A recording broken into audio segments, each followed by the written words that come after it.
ಆತ್ಮೀಯ ವೀಕ್ಷಕರೆಲ್ಲರಿಗೂ ನಮಸ್ಕಾರ, ಶುಭೋದಯ. ನಿಮ್ಮ ನೆಚ್ಚಿನ ಓಂಕಾರ ನೇರ ಪ್ರಸಾರ ಕಾರ್ಯಕ್ರಮಕ್ಕೆ ಆತ್ಮೀಯ ಸ್ವಾಗತ. ವೀಕ್ಷಕರೆಲ್ಲರಿಗೂ ಇಂದು ಗುರುವಾರ. ನಿನ್ನೆಯಷ್ಟೇ ಸಂಕ್ರಾಂತಿ ಹಬ್ಬವನ್ನ ಬಹಳ ಸಂಭ್ರಮ ಸಡಗರದಿಂದ ಆಚರಿಸಿರ್ತೀರಾ. ಇಂದು ಕೂಡ ಅಷ್ಟೇ ವಿಶೇಷತೆಯುಳ್ಳಂತಹ ದಿನವಾಗಿದೆ. ಗುರುರಾಯರನ್ನ ನೆನೆಯುತ್ತಾ ಕಾರ್ಯಕ್ರಮವನ್ನು ಆರಂಭಿಸುವ ಸಮಯ ಆಗಿದೆ. ಈ ದಿನ ಕೂಡ ಗುರೂಜಿ ಅವರು ಸಾಕಷ್ಟು ವಿಶೇಷವಾದಂತಹ ಮಾಹಿತಿಯನ್ನೇ ತಂದಿದ್ದಾರೆ. ನಿನ್ನೆ ವೃಶ್ಚಿಕ ರಾಶಿಯವರ ಆಯುರ್ಬಲವನ್ನ ತಿಳಿಸ್ಕೊಡ್ಬೇಕಾಗಿತ್ತು, ಆದ್ರೆ ಹಬ್ಬದ ಸಂಭ್ರಮದಲ್ಲಿ ಈ ಒಂದು ಮಾಹಿತಿಯನ್ನ ಒದಗಿಸ್ಕೊಡ್ಲಿಕ್ಕೆ ಆಗಿರ್ಲಿಲ್ಲ. ಇಂದು ವೃಶ್ಚಿಕ ರಾಶಿಯವರ ಆಯುರ್ಬಲ ಹಾಗೂ ಅವರು ತಮ್ಮ ಒಂದು ಆಯುಷ್ಯದಲ್ಲಿ ಎದುರಿಸಬಹುದಾದಂತಹ ಕೆಲವು ಕಂಟಕಗಳ ಬಗ್ಗೆ ಗುರುಜಿ ಅವರು ಮಾಹಿತಿಯನ್ನ ತಿಳಿಸ್ಕೊಡ್ಲಿದ್ದಾರೆ. ಹಾಗಿದ್ರೆ ಬನ್ನಿ ಕಾರ್ಯಕ್ರಮವನ್ನ ಶುರು ಮಾಡೋಣ. ಗುರುಗಳು ಕೂಡ ಆಗಮಿಸಿದ್ದಾರೆ. ಶ್ರೀಯುತರು ಖ್ಯಾತ ಜ್ಯೋತಿಷಿಗಳು, ಆಧ್ಯಾತ್ಮಿಕ ಧಾರ್ಮಿಕ ಚಿಂತಕರು, ಸದಾದೇವಿ ಔಪಾಸಕರು, ತೇಜೋಮಂದಿ ರಮಣಶಾಸ್ತ್ರ ಸ್ವರಶಾಸ್ತ್ರದಲ್ಲಿ ಪ್ರಾವೀಣ್ಯತೆ ಹೊಂದಿರುವ ದೇವಿಶ್ರೀ ಮಹಾ ಸಂಸ್ಥಾನದ ಸಂಸ್ಥಾಪಕರು ಹಾಗೂ ದೇವಿಶ್ರೀ ಜ್ಯೋತಿ ಪತ್ರಿಕೆಯ ಪ್ರಧಾನ ಸಂಪಾದಕರು ಆದಂತಹ ಶ್ರೀ ಶ್ರೀ ದೇವಿಶ್ರೀ ಗುರುಜಿಯವರು. ಗುರುಜಿ, ಎಲ್ಲರ ಪರವಾಗಿ ಕಾರ್ಯಕ್ರಮಕ್ಕೆ ಪ್ರೀತಿಪೂರ್ವಕ ಸ್ವಾಗತ. ಬ್ರಹ್ಮೋಸ್ಮಿ. ಗುರುಜಿ, ಎಂದಿನಂತೆ ಗುರುವಾರದ ಈ ದಿನದ ಒಂದು ಪಂಚಾಂಗ ಶ್ರವಣ. ಗುರು ಬ್ರಹ್ಮ ಗುರು ವಿಷ್ಣು ಗುರುದೇವೋ ಮಹೇಶ್ವರಃ, ಗುರು ಸಾಕ್ಷಾತ್ ಪರಬ್ರಹ್ಮ ತಸ್ಮೈ ಶ್ರೀ ಗುರುವೇ ನಮಃ. ಗುರುವೇ ಸರ್ವಲೋಕಾನಾಂ ವಿಷಜೇ ಪ್ರೋಗಿಣಾಂ ಇದೇ ಸರ್ವವಿದ್ಯಾನಾಂ ದಕ್ಷಿಣಾಮೂರ್ತೆ ನಮಃ. ಯಾ ದೇವಿ ಸರ್ವಭೂತೇಷು ಶಕ್ತಿರೂಪೇಣ ಸಂಸ್ಥಿತಾಃ. ನಮಸ್ತಸ್ಸೇ ನಮಸ್ತಸ್ಸೇ ನಮಸ್ತಸ್ಸೇ ನಮೋ ನಮಃ. ಹರಿ ಓಂ. ಅಘೋರೇಭ್ಯೋ ರಘೋರೇಭ್ಯೋ ಘೋರಘೋರತರೇಭ್ಯಃ ಸರ್ವೇಭ್ಯೋ ಸರ್ವೇಭ್ಯೋ ನಮಸ್ತೆ ಹಸ್ತರುದ್ರರೂಪೇಭ್ಯಃ. ತತ್ಪುರುಷಾಯ ವಿದ್ಮಹೇ ಮಹಾದೇವಾಯ ಧೀಮಹಿ ತನ್ನೋ ರುದ್ರ ಪ್ರಚೋದಯಾತ್. ಓಂ ಈಶಾನಃ ಸರ್ವವಿದ್ಯಾನಾಂ ಈಶ್ವರಃ ಸರ್ವಭೂತಾನಾಂ ಬ್ರಹ್ಮಣಾಧಿಪತಿ ಬ್ರಹ್ಮೋ ಅಸ್ಸ ಸದಾಶಿವೋ ಮಹೇ. ಹರಿ ಓಂ. ಪೂಜ್ಯಾಯ ರಾಘವೇಂದ್ರಾಯ ಸತ್ಯಧರ್ಮರತಾಯ ಚ ಭಜತಾಂ ಕಲ್ಪವೃಕ್ಷಾಯ ನಮತಾಂ ಕಾಮಧೇನವೇ. ಹರಿ ಓಂ.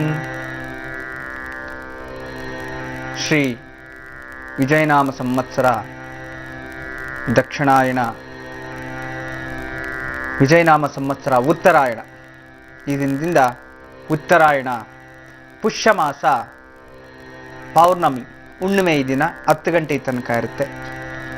ವಿಶೇಷತಃ ಪುನರ್ವಾಸು ನಕ್ಷತ್ರ. ಪುನರ್ವಾಸು ನಕ್ಷತ್ರದಲ್ಲಿ ಈ ದಿನ ಹುಣ್ಣಿಮೆ ಆಗಿರ್ತಕ್ಕಂಥದ್ದು. ನಂತರ ವಿಶೇಷವಾಗಿ ಈ ದಿನ ವಿಷ್ಕಯೋಗ ಭವಕರಣ ಗುರುವಾರ. ಈ ದಿನದ ಸೂರ್ಯೋದಯ ಬೆಳಗ್ಗೆ 6 ಗಂಟೆ 47 ನಿಮಿಷ 13 ಆಗಿರ್ತಕ್ಕಂಥದ್ದು. ಸೂರ್ಯಾಸ್ತ ಸಂಜೆ 6 ಗಂಟೆ 11 ನಿಮಿಷಕ್ಕೆ ಆಗುತ್ತೆ. ಸೂರ್ಯ ಉದಯ ಅಸ್ತಗಳು. ಈ ದಿನ ರಾಹುಕಾಲ ಮಧ್ಯಾಹ್ನ 1:51 1 ಗಂಟೆ 51. ಈ ದಿನದ ಸೂರ್ಯೋದಯ ಪ್ರಕಾರ ಮಧ್ಯಾಹ್ನ 1 ಗಂಟೆ 51 ನಿಮಿಷಕ್ಕೆ ಸೂರ್ಯೋದಯ ರಾಹುಕಾಲ ಪ್ರಾರಂಭ ಆಗುತ್ತೆ. ಆ ಒಂದು ರಾಹುಕಾಲ ಮುಗಿಯುವಂಥದ್ದು 3 ಗಂಟೆ 27 ನಿಮಿಷಕ್ಕೆ ಮುಗಿಯುತ್ತೆ. ಒಂದು ಅಲ್ಲಿನ ತನಕ ರಾಹುಕಾಲ ಇರ್ತಕ್ಕಂಥದ್ದು. ಈ ದಿನದ ದುರ್ಮುಹೂರ್ತ 10:30 11:00. ತುಂಬಾ ಕೆಟ್ಟ ಕಾಲ ಅಂತಾನೆ ಹೇಳಬಹುದು. ದುರ್ಮುಹೂರ್ತ. ಯಾವುದೇ ಶುಭ ಕಾರ್ಯಗಳು ಮಾಡೋ ಹಾಗಿಲ್ಲ, ಶುಭ ಸಮಾಚಾರ ಮಾತಾಡೋಂಗಿಲ್ಲ, ಯಾವುದು ಅಗ್ರಿಮೆಂಟ್ಸ್ ಯಾವುದೂ ನಡೆಯೋಂಗಿಲ್ಲ. ಆ ರೀತಿ ಏನಾದ್ರೂ ಮಾಡ್ಕೊಂಡ್ರೆ ಅದ್ರ ಮುಂದಿನ ಏನು ಕರ್ಮಫಲಗಳು ಅನ್ನೋದು ನೀವೇ ಅನುಭವಿಸ್ಬೇಕಾಗತ್ತೆ. ಅದನ್ನ ಪರೀಕ್ಷೆ ಮಾಡಿ ನೋಡ್ಕೊಳ್ಳಿ ನೀವೇ. ಇನ್ನು ಅತ್ಯಂತ ಶುಭ ಮುಹೂರ್ತ ಈ ದಿನ 11 ಗಂಟೆ ಎಕ್ಸಾಕ್ಟ್ ಆಗಿ 12 ಗಂಟೆ 5 ನಿಮಿಷದಿಂದ 12:45 ತನಕ ಇರುತ್ತೆ. ಅತ್ಯಂತ ಶುಭ ಮುಹೂರ್ತ ಈ ದಿನ 12 ಗಂಟೆ 5 ನಿಮಿಷದಿಂದ 12:45, ಅಂದ್ರೆ ಸುಮಾರು 40 ನಿಮಿಷಗಳ ಕಾಲ ಶುಭ ಮುಹೂರ್ತ ಇರತಕ್ಕಂಥದ್ದು. ಈ ಸಮಯದಲ್ಲಿ ತಾವೆಲ್ಲರೂ ಸಹ ಈ ಪೂಜೆ ಪುನಸ್ಕಾರಗಳನ್ನು ಅಥವಾ ವಿಶೇಷವಾಗಿ ಅಗ್ರಿಮೆಂಟು, ರಿಜಿಸ್ಟ್ರೇಷನ್ಸು, ಮಾತುಕತೆ, ಯಾರಿಗಾದ್ರೂ ಅಡ್ವಾನ್ಸ್ ಕೊಡುವಂಥದ್ದು, ಟೋಕನ್ ಅಡ್ವಾನ್ಸ್ ತಗೊಳ್ಳುವಂಥದ್ದು, ರಿಯಲ್ ಎಸ್ಟೇಟಲ್ಲಿ ಇರ್ತಕ್ಕಂಥವ್ರು ಇವರೆಲ್ಲರೂ ಉಪಯೋಗ ಮಾಡ್ಕೊಳ್ಳೋಂಥ ಸುಸಮಯ ಅಂತಂದರೆ ಈ ಒಂದು ಸಮಯ. ಈ ಸಮಯದಲ್ಲಿ ಮಾತುಕತೆ ಕೂತ್ಕೊಳ್ಳಿ, ಚರ್ಚೆ ಮಾಡ್ಕೊಳ್ಳಿ, ತೊಂದರೆ ಇಲ್ಲ. ಟೋಕನ್ ಅಡ್ವಾನ್ಸ್ ಕೊಟ್ಟು ಅಗ್ರಿಮೆಂಟ್ ಸಿಗ್ನೇಚರ್ ಮಾಡ್ಕೊಳ್ಳಿ. ಶುಭವಾಗಿ ಅದು ನೀವು ಅಂದ್ಕೊಂಡಿರೋ ಸಮಯಕ್ಕೆಲ್ಲವೂ ಒಳ್ಳೆಯದಾಗುತ್ತೆ. ಇದೇ ಈ ದಿನದ ವಿಶೇಷ ಪಂಚಾಂಗದ ಮಹತ್ವ.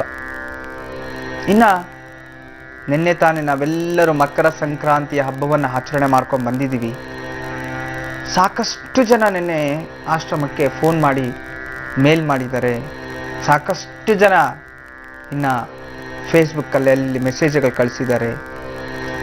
ಗುರುಗಳಿಗೆ ನಾವು ಸಂಕ್ರಾಂತಿ ಹಬ್ಬದ ಶುಭಾಶಯಗಳನ್ನು ಹೇಳಬೇಕು ಅಂತ. ನಿಮಗೆಲ್ಲರಿಗೂ ಸಹ ಸಂಕ್ರಾಂತಿ ಹಬ್ಬದ ಶುಭಾಶಯಗಳನ್ನು ತಿಳಿಸೋದಕ್ಕೋಸ್ಕರ ನಿಮಗೆಲ್ಲರೂ ಮತ್ತೊಮ್ಮೆ ನನ್ನ ವಾಹಿನಿಯ ಮುಖಾಂತರ ಧನ್ಯವಾದಗಳನ್ನು ತಲುಪಿಸ್ತಾ ಇದ್ದೀನಿ. ನಿಮಗೆಲ್ಲರಿಗೂ ಆರೋಗ್ಯ, ಭಾಗ್ಯ, ಐಶ್ವರ್ಯ ಕೊಟ್ಟು ಆ ಸೂರ್ಯ ನಾರಾಯಣ ನಿಮ್ಮ ತೇಜಸ್ಸು, ಆರೋಗ್ಯವನ್ನು ಕೊಟ್ಟು ಈ ವರ್ಷ ನಿಮಗೆ ಸುಖ, ಶಾಂತಿ, ನೆಮ್ಮದಿ ಸಿಗಲಿ ಅಂತ ಹೇಳಿ ನಾನು ಮತ್ತೊಮ್ಮೆ ಆ ಭಗವಂತನ ಹತ್ರ ಪ್ರಾರ್ಥನೆ ಮಾಡ್ತೀನಿ. ಇನ್ನು ಈ ದಿನ ವಿಶೇಷವಾಗಿ ನಿಮ್ಮೆಲ್ಲರ ಬಂದು ಯಾವ ರಾಶಿಗೆ ಎಷ್ಟು ಆಯುರ್ಬಲ, ಆಯುಷ್ ಎಷ್ಟು, ನಿಮ್ಮ ರಾಶಿ ಯಾವುದು, ಆಯುಷ್ ಎಷ್ಟು ಅಂತ ನಾವು ನೋಡ್ತಾ ಇದ್ವಿ. ಅದಕ್ಕಿಂತ ಮುಂಚಿತವಾಗಿ ಈ ದಿನ ವಿಶೇಷ, ತುಂಬ ವಿಶೇಷ ಆಗಿರತಕ್ಕಂಥದ್ದು. ಮತ್ತೆ ಮತ್ತೊಂದು ವಿಚಾರ ಇದರಲ್ಲಿ ಏನಪ್ಪ ಅನ್ನೋದಾದ್ರೆ, ಎಷ್ಟೋ ಜನ 14ನೇ ತಾರೀಕು ಹಬ್ಬ ಮಾಡಬೇಕಾ, 15ನೇ ತಾರೀಕು ಹಬ್ಬ ಮಾಡಬೇಕಾ ಅಂತ ಕನ್ಫ್ಯೂಷನ್ ಇದ್ರು. ಪಾಪ ಅವ್ರದ್ದು ಏನಾಗ್ಬಿಟ್ಟಿದೆ, ಕೆಲವರು 14ನೇ ತಾರೀಕು ಮಾಡಿಕೊಟ್ಟಿದ್ದಾರೆ, ಕೆಲವರು 15ನೇ ತಾರೀಕು ಮಾಡಿದ್ದಾರೆ. ಇಲ್ಲಿ ನೀವೇನು ಕನ್ಫ್ಯೂಷನ್ ಮಾಡ್ಕೊಳ್ಳೋದು ಬೇಡ. 14ನೇ ತಾರೀಕು ಮಾಡಿದ್ರು, 15ನೇ ತಾರೀಕು ಮಾಡಿದ್ರು, ಭಗವಂತನಿಗೆ ಮಾಡಿರೋ ಅಂಥದ್ದೇ. ಆದರೆ ನಿನ್ನೆಯೇ ಶ್ರೇಷ್ಠ, 15ನೇ ತಾರೀಕೆ ತುಂಬ ವಿಶೇಷವಾಗಿತ್ತು. ಯಾಕೆ ಅನ್ನೋದಾದ್ರೆ ನೋಡಿ, 14ನೇ ತಾರೀಕು ಬೆಳಗ್ಗೆ 7:45ಕ್ಕೆ ಕರ್ಕಾಟಕ ಲಗ್ನದಲ್ಲಿ ಸೂರ್ಯ ಮಕರ ರಾಶಿ ಉತ್ತರಾಷಾಢ ನಕ್ಷತ್ರಕ್ಕೆ ಪ್ರವೇಶ ಮಾಡ್ದ. ಅಂದ್ರೆ 14ನೇ ತಾರೀಕು ಸೂರ್ಯೋದಯ ಆದ ನಂತರ ಆ ಕರ್ಕಾಟಕ ಲಗ್ನದಲ್ಲಿ ಉತ್ತರಾಯಣ ಪುಣ್ಯಕಾಲದಲ್ಲಿ ಆ ಒಂದು ಸೂರ್ಯ ಪ್ರವೇಶ ಆದ. ಆದ್ರೆ ಉದಯಿಸ್ಲಿಲ್ಲ ಆ ಮನುಷ್ಯ. ಅಂದ್ರೆ 15ನೇ ತಾರೀಕು ಬೆಳಗ್ಗೆ ಅದೇ ಒಂದು ಮಕರ ಸಂಕ್ರಮಣ ದಕ್ಷಿಣದಿಂದ ಉದಯಿಸಿ ಉತ್ತರಕ್ಕೆ ಪ್ರಪ್ರಥಮವಾಗಿ ಚಲನೆ ಮಾಡಿದ್ದು. ಆದ್ರಿಂದ 15ನೇ ತಾರೀಕು ನಾವು ಆಚರಣೆ ಮಾಡಿದ್ದು. ಸಂಕ್ಷಿಪ್ತವಾಗಿ ತಿಳ್ಕೊಳ್ಳಿ, ಅರ್ಥ ಮಾಡ್ಕೊಳ್ಳಿ. ಗೂಬೆಗಳ ತರ ಯೋಚನೆ ಮಾಡಬೇಡಿ. ದೊಡ್ಡ ದೊಡ್ಡ ವಿದ್ವಾಂಸರೇ ಇದನ್ನ ಕನ್ಫ್ಯೂಸ್ ಮಾಡಿಟ್ಬಿಟ್ಟಿದ್ದಾರೆ ಜನಗಳಿಗೆ. ಅದು ಸ್ವಲ್ಪ ಅರ್ಥೈಸ್ಕೋಬೇಕು. ನಾವು ಮಕರ ಸೂರ್ಯೋದಯನೇ ಇಲ್ಲಿ ಮೈನು. ಈ ಪ್ರತಿಯೊಂದು ಹಬ್ಬಕ್ಕೂ ಒಂದೊಂದು ಸಂಸ್ಕಾರ ಇರುತ್ತೆ. ಇಲ್ಲಿ ಮೈನು ಏನು, ಉತ್ತರಾಯಣ ಪುಣ್ಯಕಾಲ ಪ್ರಾರಂಭ, ಸೂರ್ಯೋದಯ ಪ್ರಾರಂಭ, ಇದೇ ಮೈನು, ಬೇರೆ ಇನ್ಯಾವುದೂ ಅಲ್ಲ. ಸಂಪ್ರದಾಯ ಅದು ಬೇರೆ. ಇಲ್ಲಿ ಯಾವುದು ಹಬ್ಬ ಅಂತಂದಾಗ ಪ್ರಪ್ರಥಮ ದಿನ, ಯಾವ ದಿನ ಸೂರ್ಯ ಉದಯಿಸ್ತಿದ್ದಾನೆ ದಕ್ಷಿಣದ ಉತ್ತರ ಕಡೆ ಪ್ರಯಾಣ ಮಾಡಲಿಕ್ಕೆ ಅನ್ನೋದನ್ನ ಮೈನ್ ಇಲ್ಲಿ ಪಾಯಿಂಟ್. ಅದೇ ಮಕರ ಸಂಕ್ರಾಂತಿ. ಹಿಂದಿನ ದಿನ ಸೂರ್ಯ ಪ್ರವೇಶ ಆದ, ಆದ್ರೆ ಉದಯಿಸ್ಲಿಲ್ಲ. ಉದಯಿಸಿದ ನಂತರ ಅಲ್ಲಿಗೆ ಹೋಗಿದ್ದ ಅಷ್ಟೇ. ಆದ್ರೆ ಉದಯ ಆಗಿದ್ದು 15ನೇ ತಾರೀಕು ಬೆಳಗ್ಗೆ, ಅಂದ್ರೆ ನಿನ್ನೆ ಬೆಳಗಿನ ಜಾವ. ಆದ್ರಿಂದ ನಿನ್ನೆನೆ ಅತ್ಯಂತ ಶ್ರೇಷ್ಠವಾದ ದಿನ. ನಿನ್ನೆನೆ ಹಬ್ಬ ಮಾಡಿದ್ರ, ಎಲ್ಲರಿಗೂ ಒಳ್ಳೇದಾಗ್ಲಿ. ಇದನ್ನ ಯಾಕೆ ತಿಳಿಸ್ತೆ ಅಂತಂದ್ರೆ, ನೂರಾರು ಜನ ಒಂದು 10,000 ಮೇಲ್ಸ್ ಬಂದಿದೆ. ಏನಕ್ಕೆ? ಹಬ್ಬ ನಮ್ಗೆ ಕನ್ಫ್ಯೂಷನ್ ಮಾಡಿಟ್ಬಿಟ್ಟಿದ್ದಾರೆ. ನಾವು ನಿನ್ನೆ ಆಚರಣೆ ಮಾಡಿದ್ವಿ, ಇವತ್ತು ಮಾಡದೆ ಹೋದ್ರೆ ಪರವಾಗಿಲ್ವಾ, ಅಥವಾ ಇವತ್ತು ಇನ್ನೊಂದ್ಸರಿ ಮಾಡ್ಬೇಕಾ ಅಂತ. ಅಂಥದ್ದು ಏನೂ ಇಲ್ಲ. ಹಬ್ಬ ಆಚರಣೆ ಮಾಡಿದಿರಿ, ನೆನ್ನೆನೂ ತೀರ್ಥ ಸ್ನಾನಗಳೆಲ್ಲ ಮಾಡಿದಿರಿ, ತುಂಬ ಒಳ್ಳೇದಾಯ್ತು. ಮತ್ತು ಈ ದಿನನೂ ತುಂಬ ವಿಶೇಷನೇ. ಹುಣ್ಣಿಮೆ ಬೇರೆ ನೋಡಿ, ಇವತ್ತು ಹುಣ್ಣಿಮೆ, ಗುರುವಾರ ಪೌರ್ಣಮಿ, ಪುನರ್ವಾಸು ನಕ್ಷತ್ರ, ನಕ್ಷತ್ರಾಧಿಪತಿ ಗುರು, ಗುರು ಹುಣ್ಣಿಮೆ, ಚಂದ್ರ, ಗಜಕೇಸರಿ ಯೋಗದ ಒಂದು ಪ್ರಭಾವ ಈ ದಿನ. ತುಂಬಾ ಅದ್ಭುತವಾದಂಥ ಶಕ್ತಿಯಿಂದ ಇರತಕ್ಕಂಥ ದಿನ ಈ ದಿನ. ಮತ್ತೆ ಇವತ್ತಿಂದ, ನಿನ್ನೆಯಿಂದನೇ ರಥಸಪ್ತಮಿವರೆಗೂ ತುಂಬಾ ವಿಶೇಷ ದಿನಗಳು, ತುಂಬಾ ಅದ್ಭುತವಾದ ವಿಶೇಷ ದಿನಗಳು. ನೀವು ಯಾರನ್ನೇ ಆಗ್ಲಿ, ಈ ಒಂದು ದೇವಸ್ಥಾನಕ್ಕೆ ಅಥವಾ ಒಂದು ಗುರುಗಳನ್ನ ಯಾರನ್ನಾದ್ರೂ ಭೇಟಿ ಆಗ್ಲಿಕ್ಕೆ ಹೋದಾಗ ಬರೀ ಕೈಯಲ್ಲಿ ಹೋಗ್ಬೇಡಿ. ಈಗ ಒಂದು ಹಣ್ಣು, ಒಂದು ತೆಂಗಿನಕಾಯೋ, ಇಲ್ಲ ಅಂತಂದ್ರೆ ಎಲೆ ಅಡಿಕೆ, 1-2 ಬಾಳೆಹಣ್ಣು, ಅಥವಾ ಒಂದು ಆಪಲ್ಲು, ಅಥವಾ ಒಂದು ಮೋಸಂಬಿನೋ, ಅಥವಾ ಒಂದು ಕಲ್ಸಕ್ರೆನೋ, ಅಥವಾ ದ್ರಾಕ್ಷಿ ಗೋಡಂಬಿ ಕಲ್ಸಕ್ರೆ, ಖರ್ಜೂರನೋ, ಏನಾದ್ರೂ ಒಂದು ತಗೊಂಡೋಗಿ ಕೊಡ್ಬೇಕು. ಗುರುಗಳನ್ನ ಹಾಗೆ ಹೋಗಿ ಭೇಟಿ ಮಾಡಬಾರ್ದು. ಅವರಿಗೆ ಹಣ್ಣು ಹಂಪಲು ಕೊಟ್ಟು ನಾವು ಸತ್ಕರಿಸಬೇಕು. ದಕ್ಷಿಣ ತಾಂಬೂಲದೊಂದಿಗೆ ನಾವು ದಕ್ಷಿಣ ಕೊಡದೆ ಹೋದ್ರೂ ಪರವಾಗಿಲ್ಲ, ಒಂದು ಹಣ್ಣಾದ್ರೂ ತಗೊಂಡೋಗಿ ಕೊಡ್ಬೇಕಂತ. ಅದು ಸಂಸ್ಕಾರ. ಈ ಸಮಯದಲ್ಲಿ ವಿಶೇಷವಾಗಿ ನೀವು ದೇವಸ್ಥಾನಕ್ಕೆ ಬರೀ ಕೈಯಲ್ಲಿ ಹೋಗ್ಬಾರ್ದು. ರಥಸಪ್ತಮಿಯ ತನಕ ಬರೀ ಕೈಯಲ್ಲಿ ಹೋದ್ರೂ ಸಹ ಅಲ್ಲಿ ಯಾರಾದ್ರೂ ಭಿಕ್ಷಕರಿರ್ತಾರೆ, ಅವ್ರಿಗೇನಾದ್ರು ಒಂದು ಸಿಹಿ, ಒಂದು ಸ್ವೀಟ್ ಆದ್ರೂ ತಗೊಂಡೋಗಿ ಕೊಡಿ. ಸಂಸ್ಕಾರವಂತರು, ಖಂಡಿತ ಆ ಫಲ ನಿಮ್ಮನ್ನು ಕಾಯುತ್ತೆ. ಮತ್ತೆ ಈ ದಿನ ಏನ್ ವಿಶೇಷ, ಪುನರ್ವಾಸು ನಕ್ಷತ್ರ ಗುರು ಅಧಿಪತಿ. ಈ ದಿನ ಗುರುವಾರ ಬೇರೆ, ಹುಣ್ಣಿಮೆ ಬೇರೆ. ನಮ್ಗೆಲ್ಲರಿಗೂ ಗೊತ್ತೇ ಇದೆ, ಗುರುವಾರ ಹುಣ್ಣಿಮೆ ಮತ್ತು ಭಾನುವಾರ ಪೌರ್ಣಮಿ, ಗುರುವಾರ ಅಮಾವಾಸ್ಯೆ, ಭಾನುವಾರ ಅಮಾವಾಸ್ಯೆಗಳಲ್ಲಿ ಈ ಮಾಟ ಮಂತ್ರ ತಂತ್ರ ಪ್ರಯೋಗಗಳು, ಸ್ಮಶಾನ ಸುದ್ದಿಗಳಲ್ಲಿ, ನದಿ ತೀರಗಳಲ್ಲಿ ಮೂಲಿಕೆಗಳನ್ನು ತರುವಂಥದ್ದು, ಇಂಥ ದೊಡ್ಡ ದೊಡ್ಡ ಪ್ರಯೋಗಗಳನ್ನ ವಶೀಕರಣಕ್ಕಂತೂ ತುಂಬ ವಿಶೇಷವಾದ ಒಂದು ಅದ್ಭುತವಾದ ದಿನ. ಇಷ್ಟೇ ಅಲ್ಲ, ನೀವೆಲ್ಲರೂ ವಶೀಕರಣ ಅಂತಂದಾಗ ಏನು ಅನ್ಕೊಂಡ್ಬಿಟ್ಟಿದ್ರ ಅಂತಂದ್ರೆ ಏನೋ ಮಾಟ ಮಂತ್ರ ಮತ್ತೊಂದು ಅಂತ ತಿಳ್ಕೊಂಡಿದ್ರ. ಅದು ನಿಜಾನೇ, ಒಪ್ಕೊಳ್ಳೋಣ. ಆದರೆ ಮತ್ತೊಂದು ವಶೀಕರಣ ಅಂತಂದಾಗ ಪರರನ್ನ ಆಕರ್ಷಿಸುವ ಒಂದು ಶಕ್ತಿಯೇ ವಶೀಕರಣ. ಸರ್ವಜನಂ ವಶಮನಾಯ ಅಂದ್ರೆ ಸರ್ವಜನಂ ಅಂತಂದ್ರೆ ಎಲ್ಲಾ ಜನಗಳು, ವಶಮನಾಯ, ವಶಮನಾಯ ಅಂದ್ರೆ ನನ್ನ ವಶವಾಗ್ಲಿ ಅಂತಂದಾಗ ನಾನು ಅವ್ರಿಗೆ ಆಕರ್ಷಿತರಾಗಬೇಕು, ನನ್ನ ಕಡೆ ಎಲ್ಲರೂ ಗಮನಿಸಬೇಕು, ನನ್ನನ್ನು ಎಲ್ಲರೂ ನೋಡಬೇಕು ಅನ್ನೋದೇ ವಶಮನಾಯ ಅಂತ ಹೇಳುವಂಥದ್ದು. ಪ್ರತಿಯೊಬ್ಬರೂ ಸಹ ವಶವಾಗಲಿಕ್ಕೆ ವಶೀಕರಣ ಅಂತ ಹೇಳ್ತೀವಿ. ಇನ್ನು ಪರ್ಟಿಕ್ಯುಲರ್ ಹೆಣ್ಣು ಮಕ್ಕಳು ಪುರುಷನನ್ನ ವಶೀಕರಣ ಮಾಡುವಂಥದ್ದು ಯಾವ ರೀತಿ ಅಂತಂದಾಗ, ಈಗ ಗಂಡ ಡೈಲಿ ಹೆಂಡ್ತಿನ ಹಿಡ್ಕೊಂಡು ಹೊಡಿತಾ ಇರ್ತಾನೆ, ಗಲಾಟೆ ಮಾಡ್ತಿರ್ತಾನೆ, ಕುಡಿದು ಗಲಾಟೆ ಮಾಡ್ತಿರ್ತಾನೆ, ಮನೆಯಲ್ಲಿ ಅಬ್ಬರಿಸ್ತಾ ಇರ್ತಾನೆ, ಏನೇನೋ ಮಾಡ್ತಿರ್ತಾನೆ. ಹೆಂಡ್ತಿನ ಮೇಲೆ ತುಂಬಾ ಅನುಮಾನ. ಆ ಅನುಮಾನ ಯಾಕೆ ಬರುತ್ತೆ ಆದ್ರೂ ಒಂದಿನ ಚರ್ಚೆ ಮಾಡ್ತೀನಿ. ಹೆಂಡ್ತಿನ ಹಿಡ್ಕೊಂಡು ಅನುಮಾನ ಪಟ್ಟು ಹೊಡೆದು ಸಾಯಿಸ್ತಾರೆ. ಅವ್ರ ಕೈ ಕಾಲು ಮುರಿದೋಗುತ್ತೇನೋ ಗೊತ್ತಿಲ್ಲ, ಪಾಪ ಅಷ್ಟು ಗೋಳಿಕೊಂತಾರೆ. ಹೆಣ್ಮಕ್ಳಂಗೆ ಮಾಡಬಾರ್ದು, ಮಹಾಪಾಪ. ದೊಡ್ಡೋರು ಹೇಳಿದ್ದಾರೆ ಅನುಮಾನಂ ಪೆದ್ದ ರೋಗಂ ಅಂತ. ಆ ಮನುಷ್ಯ ಒಂದು ಹೆಂಡತಿಯನ್ನು ಅನುಮಾನ ಪಡ್ತಾನೆ ಅಂತಂದ್ರೆ ಎತ್ತ ತಾಯಿಯ ಮೇಲೇನೂ ಅನುಮಾನ ಪಟ್ಟಿರೋ ಅಷ್ಟು ಕ್ರೂರಿ ಅವನು ಅಂತ ಅರ್ಥ. ಆದ್ರೆ ಹೆಣ್ಮಕ್ಳು ಹಾಗೇ ಇದ್ದಾರೆ ಬಿಡಿ. ಈ ನಡುವೆ ಎಲ್ರ ಬಗ್ಗೆ ಅಂತಲ್ಲ, ಕೆಲವರಂತೂ ಹಾಗಾಗ್ಬಿಟ್ಟಿದ್ದಾರೆ. ಇನ್ನು ಅನುಮಾನ ಪಡೆದು ಇನ್ನೇನಾಗುತ್ತೆ, ಅದನ್ನು ನಾನು ಚರ್ಚೆ ಮಾಡ್ತೀನಿ.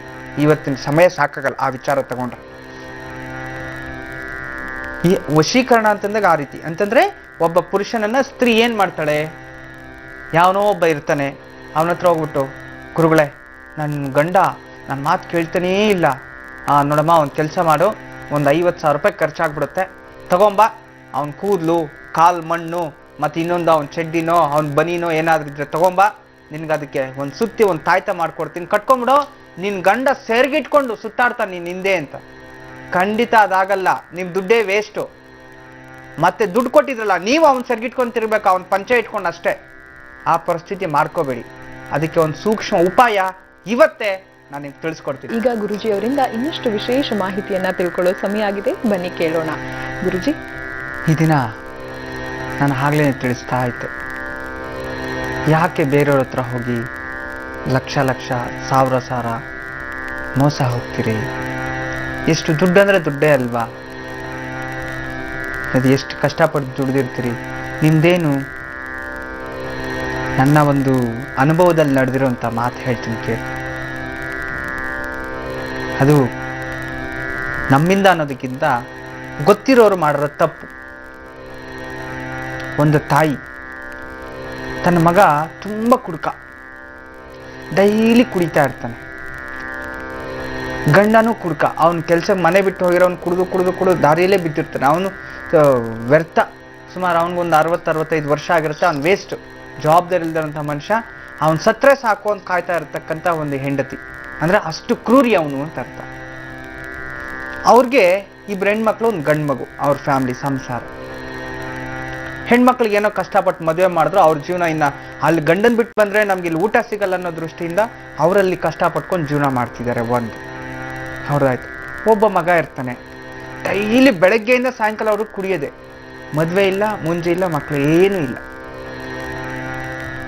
ಅದು ಏನು, ಈ ತಾಯಿ ಅಲ್ಲಿ ಇಲ್ಲಿ ಏನೋ ಮನೆ ಕೆಲಸ ಮಾಡಿ ಕೂಲಿ ಮಾಡಿದ್ರೆ ಆ ದುಡ್ಡಲ್ಲಿ ಇವ್ನು ಕುಡಿದ್ಬಿಟ್ಟು ಹೋಗುವಂಥದ್ದು. ಅಂಥ ಜನ ಎಷ್ಟೋ ಜನ ಈಗಲೂ ಇದ್ದಾರೆ.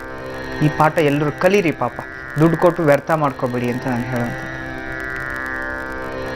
ಆ ಒಂದು ವಿಶೇಷವಾಗಿ ಆ ಒಂದು ಕುಡ್ಕ ಅವನು ಏನು ಮಾಡ್ತಿದ್ದ, ಡೈಲಿ ಕುಡಿದು ಯಾರೋ ಒಬ್ಬ ನಮ್ಮಂಥವ್ರ ಹತ್ರ ಬರ್ತಾರೆ. ಬಂದಾಗ, ಸ್ವಾಮಿ ನನ್ನ ಮಗ ತುಂಬ ಕುಡಿತಾನೆ, ಏನು ಮಾಡೋದು ಅಂತಂದಾಗ, ನಾವು ಹೇಳಬೇಕು ನಿಮಾನ್ಸಿಗೆ ಸೇರಿಸಿ, ಹಲ್ ಸೇರಿಸಿ, ಹಿಲ್ ಸೇರಿಸಿ, ಅಥವಾ ಅದಕ್ಕೆ ಯಾವುದೋ ಸ್ಕೂಲ್ಸ್ ಇರುತ್ತೆ. ಮಂತ್ರದಿಂದ ಆ ಕುಡ್ಕತನ್ನ ಆಗೋದಕ್ಕಾಗೋದಿಲ್ಲ. ಅಥವಾ ಅವನೇ ಕರ್ಕೊಂಬಂದು ನಮ್ಮ ಮುಂದೆ ಕೂರಿಸಿ ಕೌನ್ಸ್ಲಿಂಗ್ ಮಾಡಿ ಬುದ್ಧಿ ಹೇಳಿ ಸ್ವಲ್ಪ ಅವನಿಗೆ ಉಗಿದು ಬೈದು ಅವ್ನು ರೆಡಿ ಮಾಡ್ಬೋದು. ಒಂದು ಯೋಗನೋ ಅದು ಇದು ಹೇಳ್ಕೊಟ್ಟು ಇಂಥದ್ದೇನಾದರೂ ಮಾಡಬಹುದು. ಆದರೆ ಈ ಮನುಷ್ಯ ಆ ಅಜ್ಜಿ ಬಂದು ಆ ಪಾಪ ಆ ತಾಯಿ ಬಂದು ಇನ್ನ ಹತ್ರ ಹೇಳ್ಕೊಂಡಾಗ, ಒಂದು ಕೆಲಸ ಮಾಡಮ್ಮ, ಒಂದು 70,000 ರೂಪಾಯಿ ಖರ್ಚಾಗುತ್ತೆ, ಒಂದು ಹೋಮ ಮಾಡಿಸ್ಬಿಡಿ, ಅವ್ನು ಕುಡಿಯೋದು ಬಿಟ್ಬಿಡ್ತಾನೆ ಅಂತ ಹೇಳ್ತಾನೆ. ಆಗ ಆ ತಾಯಿ ಏನು ಮಾಡ್ತಾಳೆ ಗೊತ್ತಾ, ಜೀವನದಲ್ಲಿ ಒಂದೇ ಒಂದು ಮಾಂಗಲ್ಯ ಸರ, ಚಿನ್ನದ ವಸ್ತು ಅಂತಂದರೆ ಮಾಂಗಲ್ಯದ ಸಮೇತವಾಗಿರೋದು ಸಣ್ಣದು ಎತ್ಕೊಂಡೋಗಿ ಮಾರ್ಬಿಟ್ಟು 70,000 ರೂಪಾಯಿ ತಂದು ಕೊಡ್ತಾಳೆ. ಏನಕ್ಕೆ? ನನ್ನ ಮಗ ನಾಳೆಯಿಂದ ಒಳ್ಳೆಯವನಾಗ್ಬಿಡ್ತಾನೆ, ಇನ್ನು ಅವನ ಕೆಲ್ಸಕ್ಕೆ ಹೋಗ್ತಾನೆ, ಇನ್ನು ಜೀವನದಲ್ಲಿ ಅವ್ನು ದುಡ್ಡು ತಂದಾಕ್ತಾನೆ. ಅವ್ನು ದುಡ್ಡು ತಂದು ಹಾಕಿದ್ರೆ ಯಾವಾಗಲೋ ತಿಂಗಳಿಗೆ 1,000 ಆದರೂ ಉಳಿಸಿ ನಾನು ಸಂಪಾದನೆ ಮಾಡ್ಕೋಬೋದು ಅಂಥೇಳಿ ಪಾಪ ಅದನ್ನ ಎತ್ಕೊಂಡೋಗಿ ಮಾರಿ ದುಡ್ಡು ತಂದು ಕೊಟ್ಟು. ಇವನೇನು ಮಾಡ್ದ, ಎಲ್ಲೋ ನದಿ ತೀರಕ್ಕೆ ಕರ್ಕೊಂಡೋದ, ಅಲ್ಲಿ ಕೂತ್ಕೊಂಡು ಏನೋ ಒಂದು ಪೂಜೆ ಮಾಡಿ ಹವನ ಮಾಡಿ ಹೋಮ ಮಾಡಿ ಆ ದುಡ್ಡನ್ನು ಯಾರು ಖರ್ಚು ಮಾಡಿ ಮುಗಿಸ್ದ. ಅವನೇನೋ ಅವನ ಹೆಂಡತಿ ಮಕ್ಕಳಿಗೆ ಏನು ಕೊಡಿಸ್ಕೊಂಡೋ ಅವ್ನಿಗೆ ಸಂಬಂಧಪಟ್ಟಿರೋವಂಥದ್ದು. ಆ ರೀತಿ ಒಬ್ಬರ ಕೆಲಸ ಅಲ್ಲ ಹಿಂಗೆ ನಡೀತಿರೋದು ಪ್ರಪಂಚದಲ್ಲಿ, ಸಾವಿರಾರು ಜನದ್ದು. ಆಗ ಆ ತಾಯಿ ನಾಳೆ ಸರಿ ಹೋಗುತ್ತೆ, ಅವನು ಹೇಳ್ದ 48 ದಿನದಲ್ಲಿ ಸರಿ ಹೋಗುತ್ತೆ ಅಂತ. ಮಾರನೇ ದಿನದಿಂದ ಕತ್ತಲ್ಲಿ ಚೈನ್ ಇಲ್ಲ, ಗಂಡ ಡೈಲಿ ಕೇಳೋದು ಎಲ್ಲೋಯ್ತು ಕತ್ತಲ್ಲಿ ಚೈನು ಅಂತ, ಗಂಡ ಹೊಡೆಯೋದು. ಮಗ ಓದೋನು ಬರಲೇ ಇಲ್ಲ. ಇವಳಿಗೆ ಇನ್ನೂ ಹಿಂಸೆ ಜಾಸ್ತಿ ಆಯಿತು, ನೋವು ಜಾಸ್ತಿ ಆಯಿತು.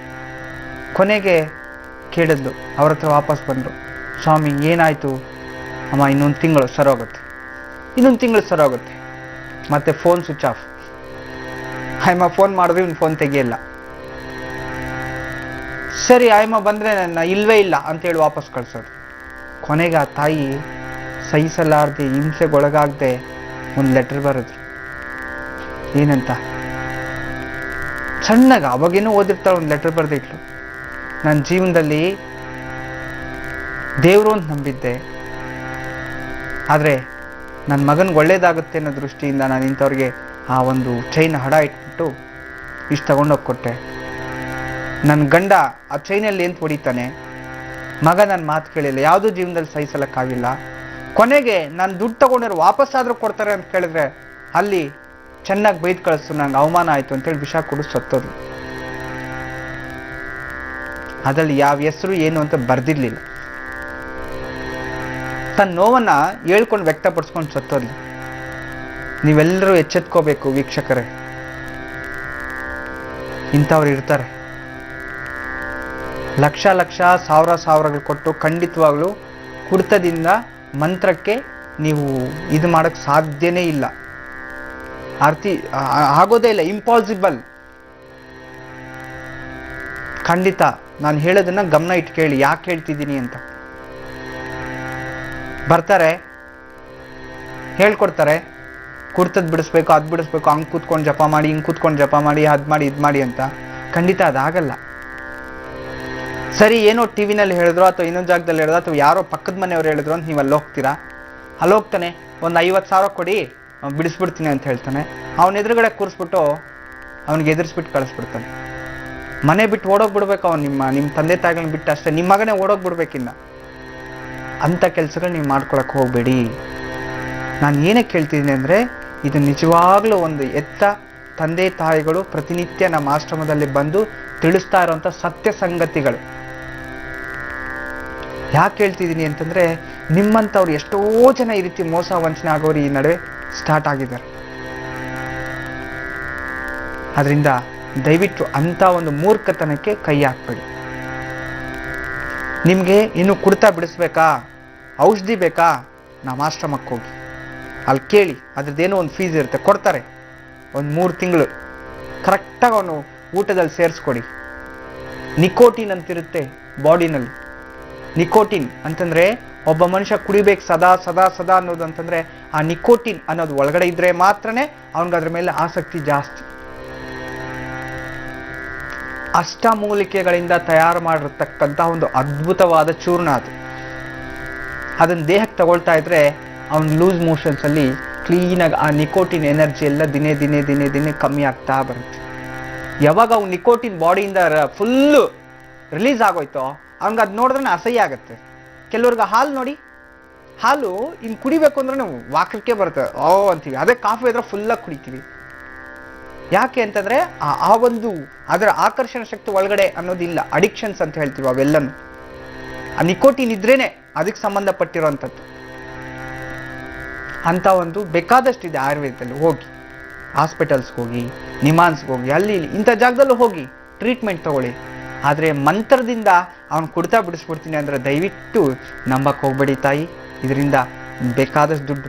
ಯಾಕೆಂದರೆ ಬಡವರಮ್ಮ, ನನಗೆ ಗೊತ್ತು, ಒಂದು ಗಾರ್ಮೆಂಟ್ಸ್ ಹೋಗೋವಂಥವ್ರು, ಪ್ರತಿನಿತ್ಯ ಕೂಲಿ ಮಾಡೋವಂಥವ್ರು ಅಂತಂದರೆ ಮಧ್ಯಮದ ವರ್ಗದವರು, ಅದಕ್ಕಿಂತ ಕಮ್ಮಿ ವರ್ಗದವರು, ಮೇಲೆ ಒಂದು 3 ವರ್ಗದವರು ಇರ್ತಾರೆ ಜೀವನದಲ್ಲಿ. ತುಂಬ ರಾಯಲ್ಟಿ ಇರೋರು, ಅವರು ಕುಡಿತಕ್ಕೆ ಸಿಕ್ಕಾಕೊಂತಾರೆ. ಅದಾಗೆ ದೊಡ್ಡ ಹಾಸ್ಪಿಟ್ಲಲ್ಲಿ ಮುಗಿದೋಗುತ್ತೆ. ಇನ್ನು ಮಧ್ಯಮದ ವರ್ಗದವರು, ಅವರು ಹೆಂಡತಿ ಮಕ್ಕಳು ಕುಟುಂಬದಲ್ಲಿ ಸಂಪಾದನೆ ಮಾಡ್ತಾರೆ, ಚೆನ್ನಾಗಿ ಕುಡಿದು ಅವರು ಅಧ್ವಾನ ಅಲ್ಲೇ ಹಾಕ್ತಿರ್ತಾರೆ. ಇನ್ನು ಕೆಳಮಟ್ಟದವರು ಅಂತಂದರೆ ಹೆಂಡತಿನೇ ಸಂಪಾದನೆ ಮಾಡೋದು, ಗಂಡ ಕುಡಿಯುವಂಥದ್ದು, ಅಥವಾ ಗಂಡ ಸಂಪಾದನೆ ಮಾಡೋದು, ಅಲ್ಲಿಗೆ ಸಮಾಪ್ತಿ. ಅದು ಆ ಕುಡ್ತಾ ಅವ್ರೇನು ಮಾಡ್ತಾರೆ, ಕುಡಿದು ಮನೆಗೆ ಜೀವನ ಮಾಡೋಕ್ಕಾಗಲ್ಲ. ಅವಾಗ ಏನು ಮಾಡೋದು, ಅಕ್ಕಪಕ್ಕದ ಮನೇಲಿ ಸಾಲ ಮಾಡೋದು. ಯಾರೋ ಹಿಂಗೆ ಹೇಳ್ಬಿಟ್ಟಿದಾರಲ್ಲ, ಹಾಂ ಸರಿ ಸಾಲ ಮಾಡಿ ತಗೊಂಡು ಕೊಡು, ಮತ್ತೆ ಇನ್ನೊಬ್ರ ಹತ್ರ ಹೋಗು, ಹಂಗೆ ಸಾಲ ಸಿಕ್ಕಾಕೊಳ್ಳೋದು. ಆ ಹೆಣ್ಣುಮಗಳು ಅವನು ಕುಡಿದು 1 ರೂಪಾಯಿ ತಂದು ಕೊಡಲ್ಲ. ಇಲ್ಲಿ ಇವ್ರದ್ದು ದುಡ್ಡು, ಆ ಕಡೆ ಅವನ ಟೈಮು ವ್ಯರ್ಥ. ಅದಕ್ಕಿಂತ ಒಂದು ಡಾಕ್ಟ್ರ್ ಹತ್ರ ಕನ್ಸಲ್ಟ್ ಮಾಡಿ, ಒಂದು ಗೌರ್ಮೆಂಟ್ ಹಾಸ್ಪಿಟ್ಲಿಗೆ ಹೋಗಿ ಕೇಳಿ, ಅದಕ್ಕೇನೋ ಒಂದು ಔಷಧಿನೋ ಸಹಾಯನೋ ಸಿಗುತ್ತೆ. ಇದರಿಂದ ದಯವಿಟ್ಟು ಈ ರೀತಿ ಮೋಸ ವಂಚನೆ ಹೋಗಬೇಡಿ, ಮೋಸ ವಂಚನೆ ಮಾಡ್ಕೋಬೇಡಿ, ದುಡ್ಡು ಕಳ್ಕೋಬೇಡಿ. ಯಾಕೆ ಅಂತಂದ್ರೆ ನೀವು ಪಾಪ ದಿನ ಪೂರ್ತಿ ಇವ್ರ ಮನೇಲಿ ಪಾತ್ರೆ ತೊಳೆದು ಪಾತ್ರೆ ತಿಕ್ಕಿ ತಿಂಗಳಿಗೆಲ್ಲ ಒಂದು 10,000ನೋ 5,000ನೋ ದುಡಿತೀರಿ, ಅಥವಾ ಒಂದು 20,000 ದುಡಿಬೋದು ಅಮ್ಮಮ್ಮ ಅಂದರೆ. ಅದ್ರಲ್ಲಿ ಮನೆ ಮೇಂಟೆನೆನ್ಸ್ ಅದು ಇದು ಹೋಗಿ ತಿಂಗಳಿಗೆ ಒಂದು 3-4 ಸಾವಿರ, ಒಂದು 5,000 10,000 ಉಳಿದಿರುತ್ತೆ. ಅದನ್ನೆಲ್ಲ ತೊಗೊಂಡೋಗಿ ಅವ್ರ ಕೈ ಇಡ್ತೀರಾ, ಕೊನೆಗೆ ಏನಾಗುತ್ತೆ, ನಿಮ್ಮ ಪರಿಸ್ಥಿತಿ ವ್ಯರ್ಥ. ನೀವು ನಿನ್ನ ಗಂಡನಿಗೂ ಬುದ್ಧಿ ಬರಲಿಲ್ಲ, ನೀನು ಕಷ್ಟಪಟ್ಟು ದುಡ್ದಿದ್ದು ಅವನ ಜೋಬಿಡ್ತೀರ. ಇನ್ನು ಮಧ್ಯಮದವರು ಏನು ಮಾಡ್ತಾರೆ, ಮನೆಯಲ್ಲಿರೋ ಒಡವೆಗಳೆಲ್ಲ ಎತ್ಕೊಂಡೋಗಿ ಅಡ ಇಟ್ಬಿಡೋದು, ತಗೊಂಡೋಗಿ ಅವ್ನು ಕೊಡೋದು. ಇನ್ನು ಉತ್ತಮದವ್ರು ಏನು ಮಾಡ್ತಾರೆ, ಈ 5,000ಕ್ಕೆ ಓಕೆ ಅವ್ರು ಅದೆಲ್ಲ ನಂಬಲ್ಲ. ಆದ್ರೂ ತಾಯ್ತಗಳು ವಶೀಕರಣ ಅದು ಇದು, ಒಂದು ಸಣ್ಣ ಕಸ ಗುಡಿಸ್ಕೊಂಡ್ಬಂದು ನಿಮ್ಮ ಮನೆದು ಅದಕ್ಕೊಂದು ನೀರಿಗೆ ಹಾಕ್ಕೊಡ್ತೀನಿ, ತಗೊಂಡೋಗಿ ಮಲೆ ಇಟ್ಕೊಡಿ, ಸರಿ ಹೋಗ್ಬಿಡುತ್ತೆ ಅಂತೇಳಿ ಲಕ್ಷ ತಗೊಳ್ಳೋಂಥ. ದಯವಿಟ್ಟು ಇಂಥ ಮೂರ್ಖತನಕ್ಕೆ ಕೈ ಹಾಕಕ್ಕೆ ಹೋಗಬೇಡಿ. ಅದಕ್ಕೆ ಪರಿಹಾರ ನಾನೇ ಕೊಡ್ತೀನಿ. ಈಗ ಗುರೂಜಿ ಅವರು ವೃಶ್ಚಿಕ ರಾಶಿಯವರ ಆಯುರ್ಬಲದ ಕುರಿತಾಗಿ ಒಂದಿಷ್ಟು ಮಾಹಿತಿಯನ್ನ ತಿಳಿಸ್ಕೊಡ್ಲಿದ್ದಾರೆ, ಕೇಳೋಣ. ಗುರೂಜಿ,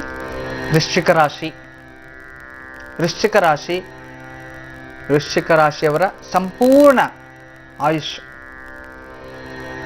ಎಷ್ಟು ಬರುತ್ತೆ, ಆಯುರ್ಬಲ ಎಷ್ಟು ನಿಮ್ಮದು, ಎಲ್ಲರೂ ಪ್ರಶ್ನೆ. ಅದಕ್ಕಿಂತ ಹೆಚ್ಚಾಗಿ ಪ್ರತಿಯೊಬ್ಬರು ಲೆಟ್ರಲ್ಲಿ ಬರೀತಾ ಇದ್ದಾರೆ, ಗುರುಗಳೇ ಪ್ರತಿನಿತ್ಯ ನಾವು ಆಫೀಸ್ಗೆ 7:00 ಸ್ಟಾರ್ಟ್ ಆಗ್ತಿತ್ತು ನಿಮ್ಮ ಕಾರ್ಯಕ್ರಮ. ಅವಾಗ ನಾವೆಲ್ಲ ಡೈಲಿ ಭವಿಷ್ಯ ಅದು ಇದು ನೋಡ್ಕೊಂಡು 8:00 ಮನೆ ಬಿಟ್ಟು ಹೋಗ್ತಿದ್ವಿ. ಈಗ 9:00 ರಾಶಿ ಭವಿಷ್ಯ ಹೇಳ್ತೀರಿ. ನಾವು ಅದವರೆಗೂ ಕಾಯ್ಕೊಂಡೋಗಿ ಈ ಕಡೆ ಸ್ಕೂಲಲ್ಲೂ ಬಯಸ್ಕೊಳ್ಳೋವಂಥದ್ದು, ಮಕ್ಕಳು ದೊಡ್ಡವರು ಕಾಲೇಜಲ್ಲಿ ಬಯಸ್ಕೊಳ್ಳೋವಂಥದ್ದು, ಅಲ್ಲಿಂದ ಗೌರ್ಮೆಂಟ್ ಅಫಿಷಿಯಲ್ಸ್ ಅಲ್ಲಿ ಲೇಟಾಗಿ ಹೋಗ್ತಿದೆ. ನೀವು ದಯವಿಟ್ಟು 8 ಗಂಟೆಗೆ ನೀವು ಹೇಳ್ಬಿಡಿ, ನಾವು 10 ನಿಮಿಷ ಲೇಟ್ ಆದರೂ ಕಾಯ್ತೀವಿ, ನೋಡ್ಕೊಂಡು ಹೋಗ್ಬಿಡ್ತೀವಿ. 8 ಗಂಟೆಗೆ ಫಸ್ಟ್ ಕಾರ್ಯಕ್ರಮ ಸ್ಟಾರ್ಟ್ ಆಗಿದ ತಕ್ಷಣ ನೀವು ರಾಶಿ ಭವಿಷ್ಯ ಹೇಳಿ ಅಂತ ಸಾಕಷ್ಟು ಜನ ರಿಕ್ವೆಸ್ಟ್ಮೆಂಟ್ ಕಳಿಸಿದ್ದಾರೆ, ರಿಕ್ವೆಸ್ಟ್ ಮಾಡ್ಕೊಂಡಿದ್ದಾರೆ. ಮತ್ತು ಅದೇ ರಿಕ್ವೆಸ್ಟ್ ಲೆಟರ್ಸು ಬರ್ತಿದೆ, ಅಷ್ಟೇ ಮೇಲ್ಸು ಬರ್ತಿದೆ, ನಮಗೂ ತಿಳಿಸ್ತಿದ್ದಾರೆ. ನೇರವಾಗಿ ಬಂದು ಆಶ್ರಮಕ್ಕೆ ಫೋನ್ ಮಾಡಿ ಹೇಳ್ತಿದ್ದಾರೆ. ಇವರ ಒಂದು ಮನಸ್ತೃಪ್ತಿಗೋಸ್ಕರ ಇನ್ನು ಮುಂದೆ ನಾಳೆಯಿಂದ ಫಸ್ಟು 8 ಗಂಟೆಗೆ ನಮ್ಮ ಕಾರ್ಯಕ್ರಮ ಸ್ಟಾರ್ಟ್ ಆಗುತ್ತೆ, ನೆನ್ಪಿಟ್ಕೊಳ್ಳಿ. ಯಾಕೆ ಅಂತಂದರೆ ಎಷ್ಟೋ ಜನಕ್ಕೆ ಗೊತ್ತಿರಲಿಲ್ಲ 8 ಗಂಟೆಗೆ ಪ್ರಾರಂಭ ಆಗ್ತಿದೆ ಅಂತ. ಮೊದಲು 7:30 ಪ್ರಾರಂಭ ಆಗ್ತಿತ್ತು, ಎಲ್ಲರಿಗೂ ಗೊತ್ತಾಗ್ತಿತ್ತು, ಗುರುಗಳಿದ್ದಾರೆ 7:30 ಅಂತ. ಅದಾಗಿದ ತಕ್ಷಣ 7:30 ಆನ್ ಮಾಡ್ತಿದ್ರು, ಏನೋ ಬೇರೆ ಕಾರ್ಯಕ್ರಮ ಅದು ಬರ್ತಿದೆ ಅಂತ ಹೇಳಿ ಅವ್ರು ಅದನ್ನ ನೋಡ್ಬಿಟ್ಟು ಓಕೆ TV ಸ್ವಿಚ್ ಆಫ್ ಅಥವಾ ಬೇರೆ ಚಾನಲ್ ಏನೋ ಮಾಡ್ಕೊತಿದ್ರು, ಬರ್ತಾ ಇಲ್ವೇನೋ ಅಂತ. ಮೊನ್ನೆ ಗೌರ್ಮೆಂಟ್ ಹಾಲಿಡೇ ಇದ್ದಿದ್ದಕ್ಕೆ ಗೊತ್ತಾಯ್ತು 8 ಗಂಟೆಗೆ ಪ್ರಾರಂಭ ಆಗ್ತಿದೆ ಕಾರ್ಯಕ್ರಮ ಅಂತ. ಇಷ್ಟು ದಿನ ಎಷ್ಟೋ ಜನ ಗೊತ್ತಿರಲಿಲ್ಲ. ಆದ್ರಿಂದ ಇನ್ನು ಮುಂದೆ ನೀವು ಚಿಂತಿಸೋದು ಬೇಡ. ನಾಳೆಯಿಂದ 8 ಗಂಟೆಗೆ ಎಕ್ಸಾಕ್ಟ್ TV ಆನ್ ಮಾಡಿ. ಅದ್ರ ಒಳಗಡೆ ನೀವು ಏನೇನು ಕೆಲಸಗಳಿದೆ ಎಲ್ಲ ಮಾಡ್ಕೊಳ್ಳಿ. ಅರ್ಧ TV ಆನ್ ಮಾಡಿಕೊಂಡು ಆ ಕಡೆ ಅದು ಇದು ಎಲ್ಲ ಬೇಡ, ಕ್ಲೀನಾಗಿ ಬೆಳಗ್ಗೆನೆ ಒಂದು ಅರ್ಧ ಗಂಟೆ ಮುಂಚೆ ಎದ್ದು ಸ್ನಾನ ಅದು ಇದು ಪೂಜೆ ಪುನಸ್ಕಾರ ಮಕ್ಳು ತಿಂಡಿ ಎಲ್ಲ ಮಾಡಿ ಎಕ್ಸಾಕ್ಟ್ ಟಿವಿ ಆನ್ ಮಾಡಿ 8 ಗಂಟೆಗೆ. 8 ಗಂಟೆಗೆ ಆನ್ ಆಗಿದ ತಕ್ಷಣ ಫಸ್ಟು ಇನ್ನು ಪಂಚಾಂಗ ಶ್ರವಣ, ಅದಾಗಿದ ತಕ್ಷಣ ದ್ವಾದಶ ರಾಶಿಗಳ ಭವಿಷ್ಯ ಇರುತ್ತೆ. ನಂತರ ನಾನು ಪ್ರತಿಯೊಂದು ದಿನಾನು ಒಂದೊಂದು ನಿಮ್ಮ ಜೀವನದಲ್ಲಿ ಅಳವಡಿಸ್ಕೊಳಕ್ಕಾಗುವಂಥ ವಿಚಾರಗಳು, ಗೃಹಿಣಿಯ ವಿಚಾರ, ಪುರುಷರ ವಿಚಾರ, ನಿಮ್ಮ ಜನ್ಮಜಾತಕ ದೋಷದ ವಿಚಾರ, ಶುಕ್ರ ದೋಷ, ಗುರು ಹತ್ಯೆ, ಬ್ರಹ್ಮಹತ್ಯೆ ದೋಷಗಳು, ಮತ್ತೆ ಆರ್ಥಿಕ ಸ್ಥಿತಿ, ಮಕ್ಕಳ ವಿದ್ಯಾಭ್ಯಾಸ, ನಿಮ್ಮ ಆಯುಷ್ ಬಲ, ಇಂಥದ್ದೆಲ್ಲವನ್ನ ದಿನಕ್ಕೊಂದೊಂದು ತಿಳಿಸ್ತಾ ಹೋಗ್ತೀನಿ. ಸಾಕಷ್ಟು 365 ದಿನಗಳದ್ದು ನಾನು ತಿಳಿಸ್ತಾ ಹೋಗ್ತೀನಿ. ಒಂದೊಂದು ವಿಶೇಷತೆ ಇದ್ದೇ ಇರುತ್ತೆ. ಅದರಿಂದ ನೀವು ನಾಳೆಯಿಂದ 8 ಗಂಟೆಗೆ ಆನ್ ಮಾಡಿದ ತಕ್ಷಣ ಮೊದಲು ರಾಶಿ ಭವಿಷ್ಯ ಇರುತ್ತೆ, ಸಂಕ್ಷಿಪ್ತವಾಗಿ ಅದನ್ನು ನೋಡ್ಕೊಳ್ಳಿ.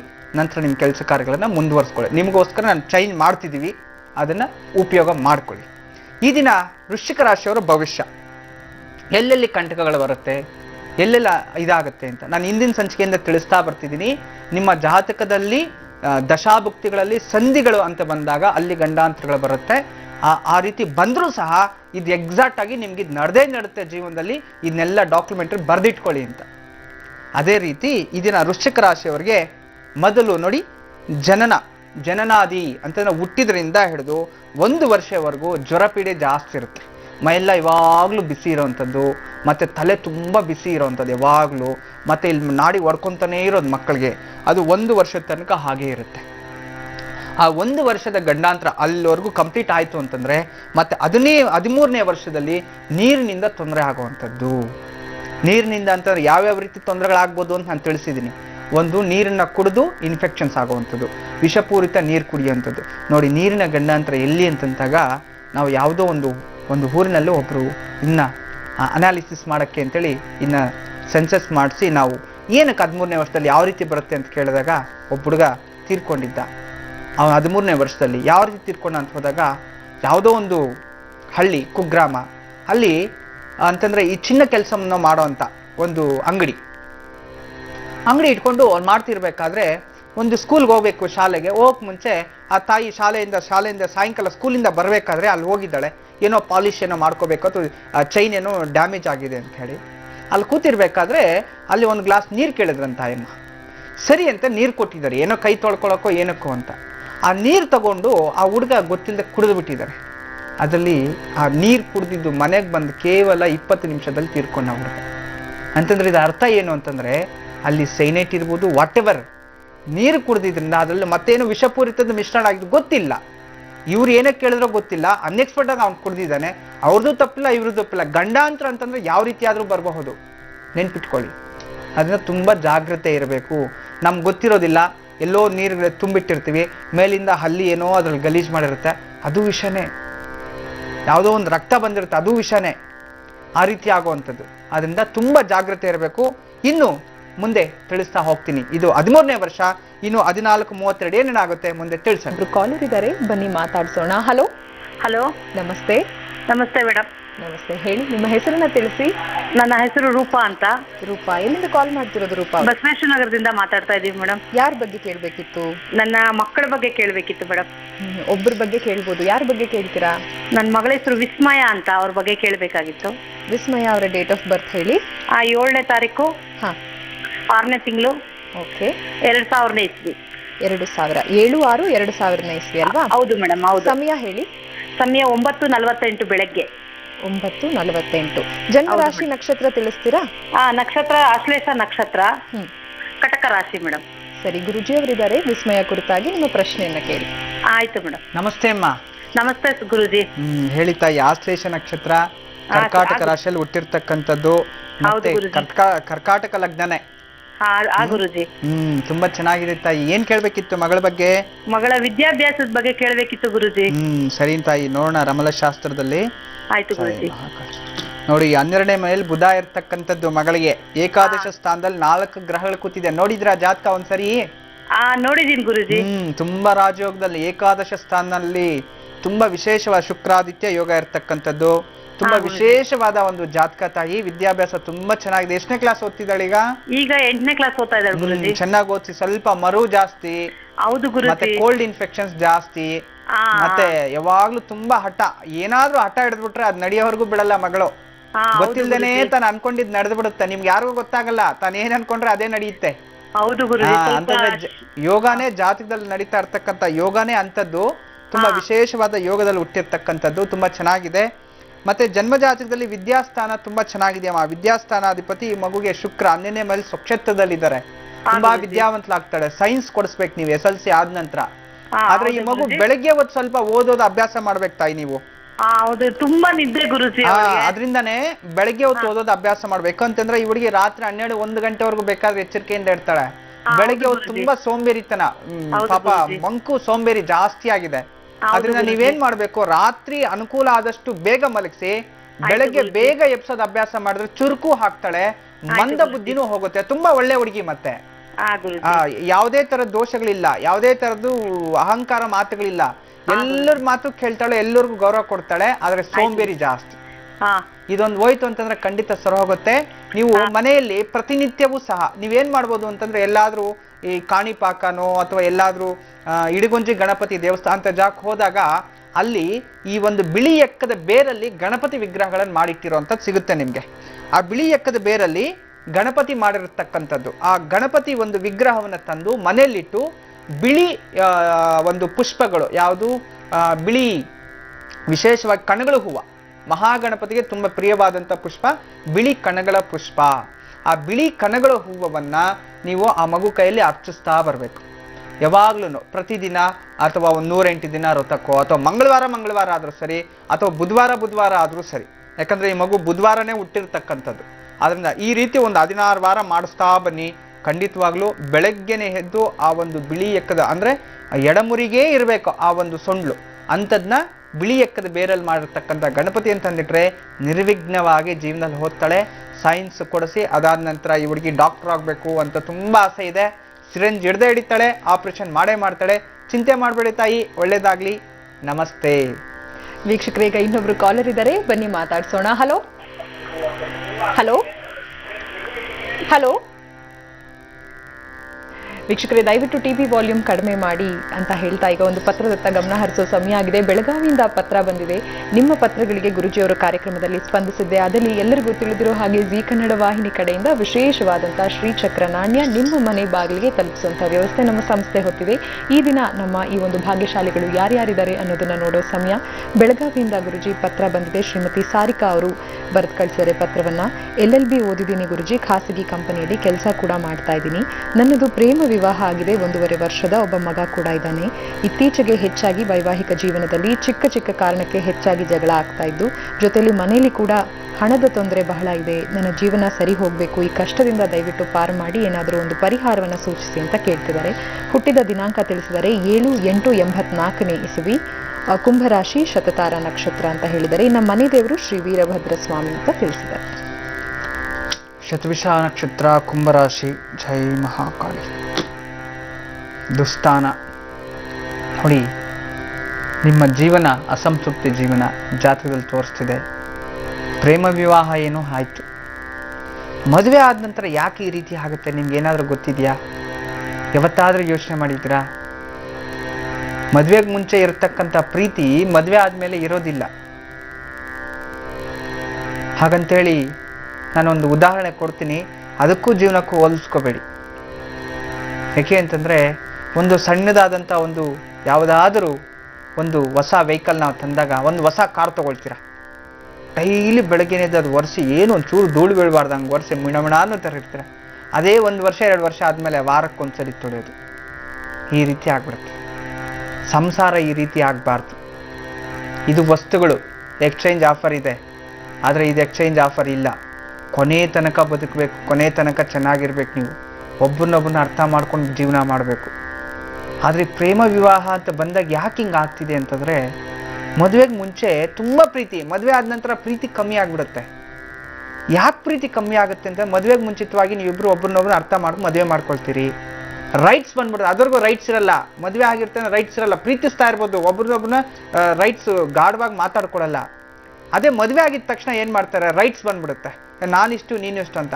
ಆ ರೈಟ್ಸ್ ಅನ್ನೋದು ಒಬ್ರಿಗೊಬ್ರು ವಾದ ವಿವಾದ ಸ್ಟಾರ್ಟ್ ಆಯಿತು, ಜಗಳ ಶುರುವಾಯಿತು. ಅದಕ್ಕೆ ಪ್ರೇಮ ವಿವಾಹ ಎಷ್ಟು ಅನ್ಸಕ್ಸಸ್ ಆಗ್ತಿದೆ, ಸಕ್ಸಸ್ ಆಗ್ತಿಲ್ಲ. ಆ ರೈಟ್ಸ್ ಬಂದಮೇಲೆ ನೀವು ಯೋಚನೆ ಮಾಡಬೇಕು, ನಮ್ಮ ಜೀವನ ಎಲ್ಲಿಗೋಗುತ್ತೆ ಅಂತ. ನೀವು ಪ್ರತಿ ಶುಕ್ರವಾರ ಲಕ್ಷ್ಮೀ ದೇವಸ್ಥಾನಕ್ಕೂ 3 ಜನ ಮುತ್ತೈದರ ಪಾದವನ್ನು ತೊಳೆದು ಅವರ ಆಶೀರ್ವಾದ ಪಡ್ಕೊಳ್ಳಿ.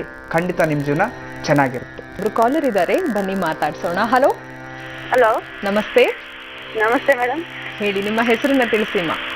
ನಮ್ಮ ಹೆಸರು ಆಶಾ ಅಂತ. ಆಶಾ ಅವ್ರು ಎಲ್ಲಿಂದ ಕಾಲ್ ಮಾಡ್ತಿರೋದು ನೀವು? ದಾಸರಳ್ಳಿಯಿಂದ. ದಾಸರಳ್ಳಿಯಿಂದ. ಯಾರ ಬಗ್ಗೆ ಕೇಳಬೇಕಿತ್ತು ಆಶಾ ಅವ್ರೆ? ಮೇಡಮ್, ನಮ್ಮ ಮನೆ ಬಗ್ಗೆ ಕೇಳಬೇಕಿತ್ತು ಮೇಡಮ್. ಸರಿ, ಮಾಹಿತಿ ಡೀಟೇಲ್ಸ್ ಏನಾರ ತಿಳಿಸ್ತೀರಾ? ಮದುವೆ ದಿನಾಂಕ? ಮದುವೆ ಇದೆ ಮೇಡಮ್. ಹೇಳಿ. 25/5/2002. 2002. ಮುಹೂರ್ತದ ಸಮಯ ಹೇಳ್ತೀರಾ ಆಶಾ ಅವ್ರೆ? 9:50 to 10:30. ಸರಿಮಾ, ಗುರುಜಿ ಅವರಿದ್ದಾರೆ, ಮಾತಾಡಿ, ನಿಮ್ಮ ಪ್ರಶ್ನೆ ಕೇಳಿ. ನಮಸ್ತೆ ಅಮ್ಮ. ನಮಸ್ತೆ ಗುರುಜಿ. ಹೇಳಿ ಹ್ಯಾಪಿ ಸಂಕ್ರಾಂತಿ. ನಿಮಗೂ ಸಹ ಹ್ಯಾಪಿ ಸಂಕ್ರಾಂತಿ. ಸಂಕ್ರಾಂತಿಯಿಂದ ನಿಮ್ಮ ಜೀವನದಲ್ಲಿ ಸುಖ, ಶಾಂತಿ, ನೆಮ್ಮದಿ ಎಲ್ಲವೂ ಸಿಗ್ಲಿ ತಾಯಿ. ಥ್ಯಾಂಕ್ ಯು ಗುರುಜಿ. ತುಂಬಾ ದಿನದಿಂದ ಟ್ರೈ ಮಾಡ್ತಿದ್ವಿ, ಸಿಕ್ಕಿಲ್ಲ, ಇವತ್ತು ಸಿಕ್ಬಿಟ್ಟಿದೆ. ಇನ್ನು ನಿನ್ನ ಜೀವನದಲ್ಲಿ ಸುಖ ದಿನಗಳು ಕಾಣ್ತೀಯ ಅನ್ಕೊಮ್ಮ. ಹೌದಾ ಗುರುಜಿ? ಸರಿ ತಾಯಿ, ಹೇಗಿದೆ? ಯಾರ ಬಗ್ಗೆ ಕೇಳಬೇಕಿತ್ತು? ನಮ್ಮ ಮನೆಯವ್ರ ಬಗ್ಗೆ ಕೇಳ್ಬೇಕಿತ್ತು. ಮನೆಗೆ ಆರ್ಥಿಕ ಪರಿಸ್ಥಿತಿನೂ ತುಂಬಾ ಜಾತಕದಲ್ಲಿ ತೋರಿಸ್ತಿದೆ. ಜಾತಕದಲ್ಲಿ 6ನೇ ಸ್ಥಾನ, ಶುಕ್ರಸ್ಥಾನ, ಆರ್ಥಿಕ ಸಮಸ್ಯೆ. ಸೋಮವಾರ ಅಲ್ವಾ ಮದ್ವೆ ಆಗಿದ್ ನಿಮ್ಗೆ? ಹೌದು ಗುರುಜಿ, ಖಂಡಿತ ಸೋಮವಾರ. ಸೋಮವಾರ ಬೆಳಗ್ಗೆ 9:15 ನೋಡಿ.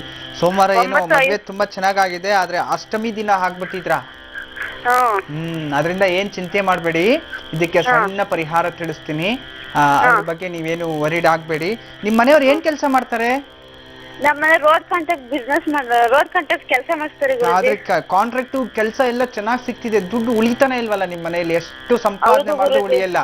ಬೇರೆಯವ್ರಿಗಾದ್ರೆ ದುಡ್ಡು ನಿಮ್ ಮನೇಲಿ ಇದೆ, ಬೇರೆಯವ್ರಿಗಂದ್ರೆ ನಿಮ್ ಮನೇಲಿ ದುಡ್ಡಿದೆ. ನಿಮಗೆ ಕುಟುಂಬಕ್ಕೆ, ಹೆಂಡತಿ ಮಕ್ಕಳಿಗೆ ಅಂದ್ರೆ ದುಡ್ಡು ಇರೋದೇ ಇಲ್ಲ ತಾಯಿ, ಹೌದಲ್ವಾ? ಸಮಸ್ಯೆ ಅದೇ ತಾಯಿ ನಡೀತಿರೋದು. ಆದ್ರೆ ಜಾತಕ ನಿಜವಾಗ್ಲೂ ನಿಮ್ಮಿಬ್ಬರ ಜಾತಕ ತುಂಬಾ ಚೆನ್ನಾಗಿದೆ. ಜೀವನದಲ್ಲಿ ಒಳ್ಳೆ ಸ್ಥಾನಕ್ಕೆ ಹೋಗ್ತೀರಿ.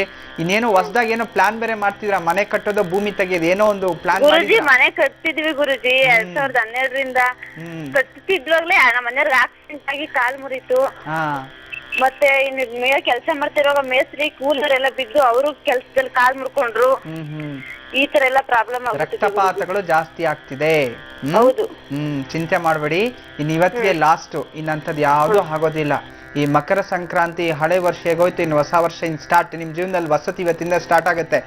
ನಿಮ್ಮ ಮನೆ ದೇವ್ರು ಏನು? ಮನೆ ದೇವ್ರು ಯಾವ್ದಮ್ಮ? ಆದಿಚುಂಚನಗಿರಿ ಕಾಲಭೈರವ. ಕಾಲಭೈರವ. ಒಳ್ಳೇದಾಗ್ಲಿ ತಾಯಿ. ಕಾಲಭೈರವ ನಿಂಗೆ ಒಳ್ಳೇದ್ ಮಾಡ್ತಾನೆ. ನೀವೇನ್ ಮಾಡ್ಬೇಕು ಅಂದ್ರೆ ಪ್ರತಿದಿನನು ಕಾಲಭೈರವ ಅಷ್ಟಕವನ್ನ ದಿನಕ್ಕೆ 9 ಸಲ, ಒಂದು 108 ದಿನ ಪಾರಾಯಣ ಮಾಡ್ಕೊಮ್ಮ. ಮತ್ತೆ ನಿಮ್ ಮನೆಯವ್ರ ಕೈಯಲ್ಲಿ ಪ್ರತಿದಿನನು ಅವ್ರು ಏನೇ ಊಟ ಮಾಡ್ಲಿ, ಮನೆಯಲ್ಲಿ ಏನೇ ಊಟ ಮಾಡ್ಲಿ, ಒಂದೊತ್ತು ಹಸುಗೋ ನಾಯಿಗೋ ಹಾಕಿ ಊಟ ಮಾಡುವಂಥದ್ದು. ಒಂದ್ ಟೈಮ್ ಬೆಳಗ್ಗೆ, ಮಧ್ಯಾಹ್ನ, ಸಾಯಂಕಾಲ ಈ ರೀತಿ ಒಂದು 108 ದಿನಗಳ ಕಾಲ ಕರೆಕ್ಟಾಗಿ ನೀವು ಮಾಡ್ಕೊಳ್ಳಿ. ಮತ್ತೆ ನಿಮ್ಮ ಮನೇಲಿ ಒಂದು ಕಪ್ಪು ನಾಯಿ ಸಾಕ್ಬೇಕು ತಾಯಿ.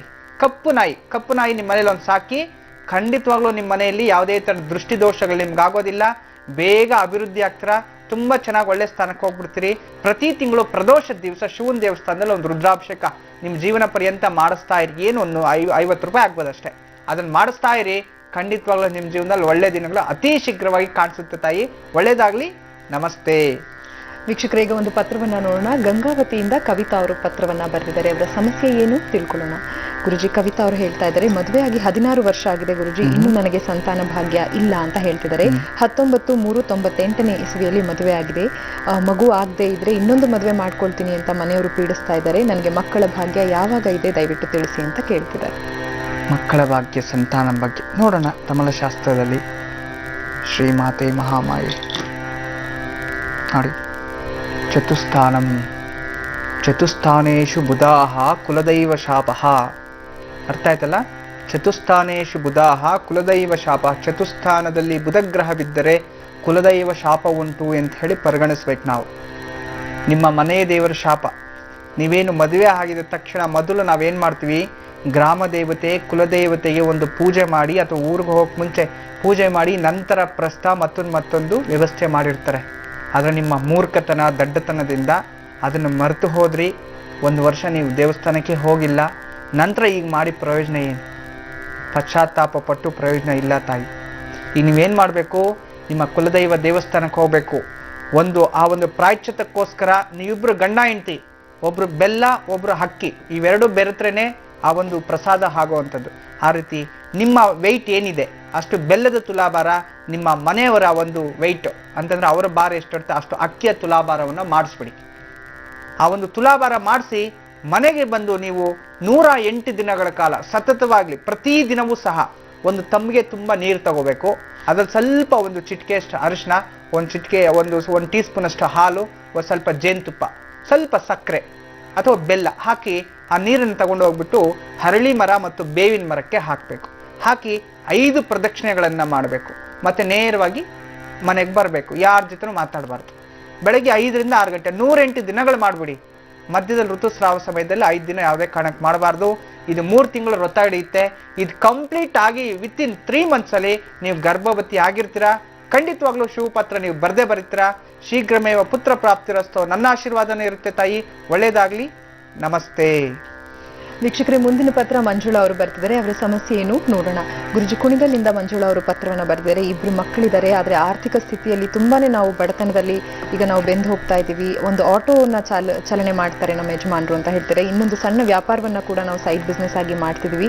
ಹೆಚ್ಚಾಗಿ ಸಾಲಬಾಧೆ ಆಗಿದೆ. ಸಂಸಾರ ನಡೆಸಲು ಬೇಸರ ಆಗ್ತಿದೆ. ದಯವಿಟ್ಟು ಪರಿಹಾರ ಸೂಚಿಸಿ ಅಂತ ಹೇಳಿದ್ದಾರೆ. ಮದುವೆ ದಿನಾಂಕ ಹೇಳಿದ್ದಾರೆ 16/2/2000 ಸಾಲಬಾಧೆ. ಜೈ ಶ್ರೀಮನ್ ಮಹಾಮಾಯಿ ಕಾಳಿಕಾದೇವಿ. ದುಸ್ಥಾನ ಎಲ್ಲರದು ದುಸ್ಥಾನಗಳೇ ತೋರಿಸ್ತಿದೆ. ಅಮ್ಮ ಇನ್ನು 2 ತಿಂಗಳು ಸ್ವಲ್ಪ ಜಾಗ್ರತೆ ಇರಲಿ ತಾಯಿ. ಸ್ವಲ್ಪ ಏನೋ ಆಕ್ಸಿಡೆಂಟ್ ಆಗೋದಿಂಥದ್ದೇನೋ ಒಂದು ಸಮಸ್ಯೆ ಕಾಡ್ತಿದೆ. ಸ್ವಲ್ಪ ಎಚ್ಚರಿಕೆ ಇರಲಿ. ಇನ್ನು ಸ್ವಲ್ಪ ಎಚ್ಚರಿಕೆ ಇದ್ದರೆ ಖಂಡಿತ ಒಳ್ಳೆಯದು. ಪ್ರತಿದಿನವೂ ಶಿವನ ದೇವಸ್ಥಾನಕ್ಕೆ ಹೋಗಿ ಒಂದು ನಮಸ್ಕಾರ ಮಾಡ್ಕೊಂಡು ನಂತರ ಆಟೋ ಚಾಲನೆ ಮಾಡೋಕ್ಕೆ ಹೇಳಿ. ಮೃತ್ಯು ದೋಷಗಳ ಹತ್ರ ಬರೋದಿಲ್ಲ. ಇಲ್ಲಾಂದರೆ 2 ಮಂತ್ಸಲ್ಲಿ ಏನಾದರೂ ಒಂದು ಗಂಡಾಂತರ ಕಾದಿರುತ್ತೆ. ಮುನ್ನೆಚ್ಚರಿಕೆಯಾಗಿ ಹೇಳ್ತಿದ್ದೀನಿ. ಒಳ್ಳೆಯದಾಗಲಿ ಅನ್ನೋ ಶುಭ ದೃಷ್ಟಿಯಿಂದ. 2ನೇದಾಗಿ ಆರ್ಥಿಕ ಸ್ಥಿತಿ ಅಭಿವೃದ್ಧಿ ಆಗಬೇಕು. ಇವತ್ತೇ ಗುರುವಾರ, ಹುಣ್ಣಿಮೆ ಬೇರೆ. ಇವತ್ತು ಕಾರ್ಯಕ್ರಮ ಮುಗಿಯೋಷ್ಟು ಒಳಗಡೆ ಒಂದು ರೇಷ್ಮೆ ಬಟ್ಟೆ ಹಳದಿ ಬಣ್ಣದ್ದು, ಇಲ್ಲಾಂದರೆ ಬಿಳಿ ಬಣ್ಣಕ್ಕೆ ಹಳದಿ ಸವರ್ಕೊಂಡ್ಬಿಟ್ಟು ಒಂದು ಅರಿಶಿನ ಕೊಂಬು ತಗೊಳ್ಳಿ. ಅದ್ರಲ್ಲಿ ಸುತ್ತಿಟ್ಬಿಡಿ. ಕ್ಲೀನಾಗಿ ಸುತ್ತಿ ದಾರ ಸುತ್ತಬಿಟ್ಟು ಅದಕ್ಕೆ ಪೂಜೆ ಮಾಡಿ ಆಟೋದಲ್ಲಿ ಕಟ್ಬಿಡಿ. ಇನ್ನು 2ನೇದಾಗಿ ನೀವು ಬಿಸ್ನೆಸ್ ಮಾಡ್ತಿರಲ್ಲ, ಅಲ್ಲಿ ಹಣ ಹಾಕಿಟ್ಟಿರೋದ್ರ ಆ ಡಬ್ಬದಲ್ಲಿ ಒಂದಿಟ್ಬಿಡಿ. ಡೈಲಿ ಅದು ಕೂತ್ಬತ್ತಿ ಹೊಗೆ ತೋರಿಸ್ತಾ ಇರಿ ಸಾಕು. ಖಂಡಿತವಾಗ್ಲೂ ಆರ್ಥಿಕ ಸ್ಥಿತಿಯಲ್ಲಿ ಅಭಿವೃದ್ಧಿ ಆಗುತ್ತೆ. ಬೇರೆ ಯಾವುದೋ ಅವಶ್ಯಕತೆ ಇಲ್ಲ. ಅನುಕೂಲ ಆದರೆ ಪ್ರತಿ ಗುರುವಾರ ನೀವು ಯಾವುದಾದ್ರೂ ಗುರುಗಳ ದೇವಸ್ಥಾನ ಅಥವಾ ಅಮ್ಮನವ್ರ ದೇವಸ್ಥಾನಕ್ಕೆ ಹೋಗಿ ಗುರುವಾರನೇ ಹೋಗಿ ಅಲ್ಲಿ ಕಡಲೆ ಕಾಳನ್ನು ಒಂದು ದಾನ ಪ್ರಸಾದ ರೂಪದಲ್ಲಿ ಮಾಡಿಸಿ ಅದನ್ನು ಒಂದು ದಾನ ಮಾಡ್ತಾ ಬನ್ನಿ. ಎಲ್ಲರಿಗೂ ಹಂಚೋ ಅಂಥದ್ದು. ಈ ರೀತಿ ಮಾಡ್ತಾ ಬನ್ನಿ. ಒಂದು 16 ವಾರಗಳ ಕಾಲ ಖಂಡಿತವಾಗ್ಲೂ ನಿಮ್ಮ ಜೀವನದಲ್ಲಿ ಆರ್ಥಿಕ ಸ್ಥಿತಿಯಲ್ಲಿ ಅಭಿವೃದ್ಧಿ ಆಗ್ತೀರಾ. ಒಳ್ಳೇದಾಗ್ಲಿ ತಾಯಿ. ನಮಸ್ತೆ. ವೀಕ್ಷಕರು, ಈಗೊಬ್ರು ಕಾಲರ್ ಇದ್ದಾರೆ, ಬನ್ನಿ ಮಾತಾಡ್ಸೋಣ. ಹಲೋ. ನಮಸ್ತೆ ಮೇಡಮ್. ನಮಸ್ತೆ, ಹೇಳಿ ನಿಮ್ಮ ಹೆಸರನ್ನ ತಿಳಿಸಿ. ನನ್ನ ಹೆಸರು ಪ್ರತಿಭಾ ಅಂತ. ಪ್ರತಿಭಾ ಅವರು ಎಲ್ಲಿಂದ ಕಾಲ್ ಮಾಡ್ತಿರೋದು ನೀವು? ಬೆಂಗಳೂರು ಉದಯನಗರದಿಂದ. ಸರಿ, ಯಾರ ಬಗ್ಗೆ ಕೇಳಬೇಕಿತ್ತು ಪ್ರತಿಭಾ ಅವರೇ? ಮೇಡಮ್ ನಮ್ಮ ಬಗ್ಗೆನೇ ಕೇಳಬೇಕಿತ್ತು. ಡೇಟ್ ಆಫ್ ಬರ್ತ್ ತಿಳಿಸಿ. 96/93 1993. 96/1993 ಅಂತ ಹೇಳ್ತಿದ್ದೀರಾ. ಸಮಯ ಹೇಳಿ ಪ್ರತಿಭಾ. ಮೇಡಮ್ ಸಮಯ ಗೊತ್ತಿಲ್ಲ. ಜನ್ಮ ರಾಶಿ ನಕ್ಷತ್ರ ಏನಾದ್ರೂ ಮಾಹಿತಿ ತಿಳಿದಿದ್ಯಾ? ಕನ್ಯಾ ರಾಶಿ. ಸರಿ, ಗುರುಜಿ ಅವರಿದ್ದಾರೆ, ಮಾತಾಡಿ, ನಿಮ್ಮ ಪ್ರಶ್ನೆ ಕೇಳಿ ಪ್ರತಿಭಾ. ನಮಸ್ತೆ ಅಮ್ಮ. ನಮಸ್ತೆ ಗುರುಜಿ, ಹ್ಯಾಪಿ ಸಂಕ್ರಾಂತಿ. ಥ್ಯಾಂಕ್ ಯು ಮಾ. ನಿಮಗೂ ವಿಷಯದ ಸೇಮ್. ಒಳ್ಳೇದಾಗ್ಲಿ ತಾಯಿ. ಏನ್ ಕೇಳ್ಬೇಕಾಗಿತ್ತು? ಗುರುಜಿ, ನನ್ಗೆ ಮಕ್ಕಳ ಭಾಗ್ಯ ಇದೆಯಾ ಇಲ್ಲ ಅಂತ ಕೇಳಬೇಕಿತ್ತು. ಅಯ್ಯೋ ತಾಯಿ, ಚಿಂತೆ ಮಾಡ್ಬೇಡಮ್ಮ. ಖಂಡಿತವಾಗ್ಲೂ ನಿನ್ಗೆ ಮಕ್ಕಳ ಭಾಗ್ಯ ಇದೆ. ಎಷ್ಟು ವರ್ಷ ಆಯ್ತು ಮದ್ವೆ ಆಗಿ? ಮದ್ವೆ ಆಗಿ 1 ವರ್ಷ ಆಯ್ತು ಗುರುಜಿ. ಸರಿ ತಾಯಿ, ಖಂಡಿತವಾಗ್ಲೂ ಚಿಂತೆ ಮಾಡಬೇಡ. ನಿನ್ನ ಜಾತಕದಲ್ಲಿ ಮಕ್ಕಳ ಭಾಗ್ಯ ಇದೆ. ಯಾವುದೇ ತರದ್ದು ತೊಂದರೆ ಇಲ್ಲ. ಆದ್ರೆ ನಿಮ್ಮ ಮನೆಯವರ ಜಾತಕದಲ್ಲಿ ಪಿತೃದೋಷ ಇದೆಯಮ್ಮ. ನೀವೊಂದ್ಸರಿ ಗೋಕರ್ಣದಲ್ಲಿ ಹೋಗಿ ನಾರಾಯಣ ಬಲಿ ಮಾಡಿಸ್ಕೊಂಡ್ಬಂದ್ಬಿಡಿ. ಅದನ್ನ ಮಾಡಿಸಿ ಕೇವಲ 3 ತಿಂಗಳು ನೀನು ಗರ್ಭವತಿ ಆಗ್ತೀಯ ತಾಯಿ. ಚಿಂತಿಸುವುದೇ ಬೇಡ. ಅದೇ ರೀತಿ ಒಂದು 48 ದಿನ ಪ್ರತಿದಿನವೂ ಸಹ ಗುರುಗಳ ದೇವಸ್ಥಾನಕ್ಕೆ ಹೋಗಿ ಒಂದು ತುಪ್ಪದ ದೀಪ ಹಚ್ಕೋಬಾ. ಒಳ್ಳೇದಾಗತ್ತೆ ತಾಯಿ. ನಮಸ್ತೆ. ಗುರುಜಿ ಅವರು ಒಂದಿಷ್ಟು ಮಾಹಿತಿಯನ್ನ ತಿಳಿಸ್ಕೊಡ್ತಿದ್ದಾರೆ, ಬನ್ನಿ ಕೇಳಿ ನೋಡೋಣ. ಗುರುಜಿ, ವೃಶ್ಚಿಕ ರಾಶಿಯವರ ಗಂಡಾಂತರಗಳ ಬಗ್ಗೆ, ಇವಾಗ ಅವರಿಗೆ ಆಯುಷು ಎಷ್ಟು ವರ್ಷ ಆಯುಷ್ ಬಗ್ಗೆ ತಿಳಿಸ್ತಿದೆ. ಅದರಲ್ಲಿ 14ನೇ ವರ್ಷದಲ್ಲಿ 13ನೇ ವರ್ಷದಲ್ಲಿ ವಿಶೇಷವಾಗಿ ನೀರಿನ ಗಂಡಾಂತರ ಅಂತ ತಿಳಿಸಿದ್ದೆ. ಈಗ 14ನೇ ವರ್ಷದಲ್ಲಿ 14 ಮತ್ತು 25 2 ವರ್ಷದಲ್ಲೂ ಸಹ ವಿಶೇಷವಾಗಿ ಜ್ವರ ಬಾಧೆ ಬರುತ್ತೆ ಅಂತಂದ್ರೆ ಟೈಫಾಯ್ಡ್ ಜ್ವರ, ಮಲೇರಿಯಾ ಜ್ವರ, ಮತ್ತೊಂದು ತುಂಬ ಭಾರೀ ಜ್ವರದಿಂದ ನರಳಾಡೋ ಅಂಥ ಒಂದು ವಿಷಪೂರಿತ ಜ್ವರ ಬರ್ತಕ್ಕಂಥದ್ದು. ಅವೆರಡು ಕಳೆದ ನಂತರ 32ನೇ ವರ್ಷ 35ನೇ ವರ್ಷದಲ್ಲಿ ಅಂಗಪೀಡೆ. ಕೆಲವರು ಹೇಳ್ತಾರೆ 32ನೇ ವರ್ಷ, ಗುರುಗಳೇ ನನಗೆ ಕೈಗೆ ಏನೋ ಬಿದ್ದೋಯ್ತು ಅಂತ. ಅಥವಾ ಕೈ ನಿಶಕ್ತಿ ಆಗ್ಬಿಡುವಂಥದ್ದು, ಹಿಂಗೆ ಎತ್ತಕ್ಕೆ ಆಗೋದಿಲ್ಲ, ಅಥವಾ ಒಂದು ಬಲಭಾಗ ಪೂರ್ತಿ ನಿಶಕ್ತಿ ಆಗ್ಬಿಡುವಂಥದ್ದು, ಹೆಣ್ಮಕ್ಳಿಗೆ ಬಲಭಾಗ, ಗಂಡಸರಿಗೆ ಎಡಭಾಗ ನಿಶಕ್ತಿ ಆಗುವಂಥದ್ದು, ಇಂಥದ್ದೇನಾದ್ರೂ ಅಂಗವೈಫಲ್ಯ ಆಗುವಂಥದ್ದು, ನಿಶಕ್ತಿ ಆಗುವಂಥದ್ದು, ಅಂಗಪೀಡೆ ಅಂತ ಹೇಳ್ತೀವಿ ಇದಕ್ಕೆ, ಆ ರೀತಿ ತೊಂದರೆ ಆಗುವಂಥದ್ದು, ಅಥವಾ ಮೇಲಿಂದ ಕೆಳಗಡೆ ಬಿದ್ದುಬಿಟ್ಟು ಟ್ವಿಸ್ಟ್ ಆಗ್ಬಿಡುವಂಥದ್ದು, ಕೈ ಕಾಲು ಈ ರೀತಿ ಏನಾದರೂ ಆಗಿ ರಾಡ್ ಗೀಡ್ ಹಾಕೊಳ್ಳುವಂಥ ಒಂದು ಪರಿಸ್ಥಿತಿ ಬರುವಂಥದ್ದು, ಜಾಗ್ರತೆ ಇರಬೇಕು. ಮತ್ತೆ ಇವೆಲ್ಲರೂ ಮುಗಿದ್ಮೇಲೆ 45ನೇ ವರ್ಷ ಆಯುಧದಿಂದ ತೊಂದರೆ. ಆಯುಧ ಅಂತಂದ್ರೆ ಗೊತ್ತಲ್ಲ, ಯಾವುದೋ ರೋಡಲ್ಲಿ ಹೋಗ್ತಿರ್ತೀರಿ, ಬೇರೆ ಯಾವುದೋ ಬಂದು ಆಯುಧ ನಿಮ್ಗೆ ಹೊಡೆಯುವಂಥದ್ದು, ಮತ್ತೆ ಯಾವುದೋ ಒಂದು ಗ್ಲಾಸಿಂದ ತೊಂದರೆ ಆಗುವಂಥ, ಆಯುಧಗಳಿಂದ ತೊಂದರೆ ಆಗುವಂಥದ್ದು. ಇದು ಕಳೆದೋದ್ರೆ ನಿಮಗೆ 63ನೇ ವರ್ಷದಲ್ಲಿ ಮತ್ತು ಅಪಮೃತ್ಯು ಅಂತ, 63ನೇ ವರ್ಷದಲ್ಲಿ ಅಪಮೃತ್ಯು ಆಗುವಂಥದ್ದು. ಸ್ವಲ್ಪ ಜಾಗ್ರತೆ ವಹಿಸ್ಬೇಕು. ಅಲ್ಲಿ ಏನಾದರೂ ನಿಮ್ಮ ಗಂಡಾಂತರ ಜಂಪ್ ಆಯಿತು ಅಂದರೆ ಖಂಡಿತವಾಗ್ಲೂ ನೀವು 75 ವರ್ಷ ಕಳೆದು 27 ದಿನಗಳಿಗೆ ನಿಮಗೆ ಮರಣ ಪ್ರಾಪ್ತಿ ಅಂತ. ಈ ಒಂದು ಸಮಯದಲ್ಲಿ ಆ ಪರಿಹಾರ ಕೊನೆಯ ಹಂತದಲ್ಲಿ ನಾನು ತಿಳಿಸ್ತೀನಿ. ಈ ಕಾರ್ಯಕ್ರಮ ಅಂತಂದ್ರೆ ಎಲ್ಲ ರಾಶಿಗಳದ ಆದ ನಂತರ ನಾನು ತಿಳಿಸ್ತೀನಿ ನೀವು ಯಾವ್ಯಾವ ರಾಶಿಯವರು ಏನು ಪರಿಹಾರ ಮಾಡ್ಕೋಬೇಕು ಅಂತ. ಆ ಸಮಯದಲ್ಲಿ ಏನಾದರೂ ಗಂಡಾಂತರಗಳ ಸಮಯದಲ್ಲಿ ನೀವು ಏನಾದರೂ ಆ ಮಂತ್ರ ಜಪ ಪಾರಾಯಣ ಮಾಡ್ಕೊಂಡ್ಬಿಟ್ರೆ ಖಂಡಿತವಾಗ್ಲೂ 100 ವರ್ಷ ನೀವು ಬದುಕಬಹುದು. ಮತ್ತು ಇನ್ನೊಂದು ನೆನ್ಪಿಟ್ಕೊಳ್ಳಿ, ನಿಮ್ಮ ಜಾತಕದಲ್ಲಿ ಸಂಧಿಗಳ ಸಮಯದಲ್ಲೂ ಕೂಡ ಮತ್ತು ರೋಗ ಯಾವ್ಯಾವ ರೋಗ ಬರ್ಬೋದು ಅಂತ ಹೇಳಿ ಅನಾಲಿಸಿಸ್ ಮಾಡಿ ನಾವು ಅಲ್ಲಿ ಫೈಂಡ್ ಔಟ್ ಮಾಡಬಹುದು. ಅದು ಒಂದು ದಾರಿ ಇದೆ, ಆದರೆ ಇದು ಜನರಲ್, ಇದು ಬರೆದಿಟ್ಕೊಂಡಿರಿ, ನಿಮ್ಮೆಲ್ಲರಿಗೂ ಉಪಯೋಗ ಆಗುವಂಥದ್ದೇ. ಗುರುಜಿ ಒಬ್ರು ಕಾಲರ್ ಇದ್ದಾರೆ, ಕರೆ ಸ್ವೀಕರಿಸೋಣ. ಹಲೋ. ಹಲೋ, ನಮಸ್ತೆ. ನಮಸ್ತೆ ಮೇಡಮ್. ನಮಸ್ತೆ, ಹೇಳಿಮ್ಮ ನಿಮ್ಮ ಹೆಸರನ್ನ ತಿಳಿಸಿ. ನನ್ನ ಹೆಸರು ರೇವತಿ. ನನ್ನ ಮಗುವಿನ ಬಗ್ಗೆ ಕೇಳ್ಬೇಕು ಮೇಡಮ್. ಹೇಳಿ, ಅವರ ಹೆಸರು ಹೇಳಿ. ಧೃತಿ. ಧೃತಿ ಅವರ ಜನ್ಮ ದಿನಾಂಕ 15/7/2011. 2011ನೇ ಇಸ್ವಿ. ಸಮಯ ಹೇಳಿ. ಸಮಯ 8:15 ಬೆಳಿಗ್ಗೆ. ಬೆಳಗ್ಗೆ 8:15. ಜನ್ಮ ರಾಶಿ ನಕ್ಷತ್ರದ ಬಗ್ಗೆ ಮಾಹಿತಿ ಇದೆಯಾ? ಧನುರಾಶಿ, ಪೂರ್ವಾಷಾಢ ನಕ್ಷತ್ರ. ಸರಿ, ಗುರುಜಿ ಅವರಿದ್ದಾರೆ ಅಮ್ಮ, ಮಾತಾಡಿ ನಿಮ್ಮ ಪ್ರಶ್ನೆ ಕೇಳಿ ರೇವತಿ ಅವರು. ನಮಸ್ತೆ ತಾಯಿ. ನಮಸ್ತೆ ಸರ್. ನಮಸ್ತೆ ಗುರುಜಿ. ಹೇಳಿಮ್ಮ. ನಿಮ್ಮ ಕರೆಗೆ ತುಂಬಾ ದಿನದಿಂದ ನಾನು ಮಾಡ್ತಿದ್ದೇನೆ. ಇವತ್ತು ಸಿಕ್ಕಿದ ಕೂಡ ನಂಗೆ ತುಂಬಾ ಖುಷಿ ಆಯ್ತು. ಸರಿ ತಾಯಿ, ಯಾವಾಗ್ಲೂ ಹೀಗೆ ಖುಷಿಯಿಂದ ನೆಮ್ಮದಿಯಿಂದ ಇರು. ಶುಕ್ರವಾರ ಅಲ್ವಾ ಮಗಳು ಹುಟ್ಟಿದ್ದು? ಹೌದು ಹೌದು ಸರ್. ತುಂಬಾ ಚೆನ್ನಾಗಿದೆ ಜಾತಕ. ಹುಣ್ಣಿಮೆ ದಿನ ಬೇರೆ. ಹೌದು. ಪೌರ್ಣಮಿ ದಿನ ಮಾತ್ರ ಅವಳಿಗೆ ಹುಟ್ಟಿದಾದ್ರಿಂದ ನಂಗೆ ತುಂಬಾ ಹೇಳಪ್ಪ ತುಂಬಾ ಪ್ರಾಬ್ಲಮ್ ಇತ್ತು ಸರ್. ನಂಗೆ ನಾನು ಬಸರಿ ಆಗಿನಿಂದ ತುಂಬಾ ಕಷ್ಟದಿಂದ ಇದ್ದೆ. ಓಕೆ. ಆದ್ರೆ ಈಗ ಕೂಡ ಅವಳಿಗೆ ಸೌಖ್ಯವೇ ಇಲ್ಲ, ಅವಳ ವೆಯ್ಟೇ ಬರುದಿಲ್ಲ. ಚಿಂತೆ ಮಾಡಬೇಡಿ ತಾಯಿ, ಧನುರ್ ರಾಶಿಯಲ್ಲಿ ಹುಟ್ಟಿರ್ತಕ್ಕಂಥದ್ದು ಮಗು. ಇಲ್ಲಿ ಏನಾಗಿದೆ, ಜಾತಕದಲ್ಲಿ ಸ್ವಲ್ಪ ಮಟ್ಟಿಗೆ ಜಾತಕದಲ್ಲಿ ಅಷ್ಟಮದಲ್ಲಿ ಪಾಪಗ್ರಹಗಳಿರ್ತಕ್ಕಂಥದ್ದು, ದುಸ್ಥಾನದಲ್ಲಿ ಪಾಪಗಳಿರ್ತವೆ, ಮತ್ತೆ ಮಾತೃಸ್ಥಾನದಲ್ಲಿ ಶನಿ ಕೂತಿರ್ತಕ್ಕಂಥದ್ದು, ಸ್ವಲ್ಪ ವ್ಯತ್ಯಾಸ ಇದೆ. ಆದ್ರೆ ಮಗುಗೆ ಈ ಮಗು ಈಗ ಏನು ಓದ್ತಿದ್ದಾಳೆ ಮಗು? ಅದು 2.5 ವರ್ಷ. 2.5 ಈಗ 2.5 ವರ್ಷ ಅಲ್ವಾ? ತೊಂದ್ರೆ ಇಲ್ಲ. ಡಾಕ್ಟರ್ ಯಾವಾಗ್ಲೂ ಹೇಳಿದ್ರು ಅವಳ ವೆಯ್ಟೇ ಕಮ್ಮಿ, ಮತ್ತೆ ಚುರುಕಿದ್ದಾಳೆ ತುಂಬಾ, ಮಾತ್ರ ತುಂಬಾ ಆಕ್ಟಿವ್ ಇದೆ. ಮತ್ತೆ ಅವಳಿಗೆ ಇದು ಗುರುಜಿ ಅವಳಿಗೆ ಕ್ಷಯ ರೋಗದ ಬಾಧೆ ಇದೆ ಅಂತ ಹೇಳಿದ್ರು. ಸರಿ ತಾಯಿ, ನೋಡೋಣ ಏನ್ ಮಾಡಿದ್ರೆ ಸರ ಹೋಗುತ್ತೆ ಅಂತ.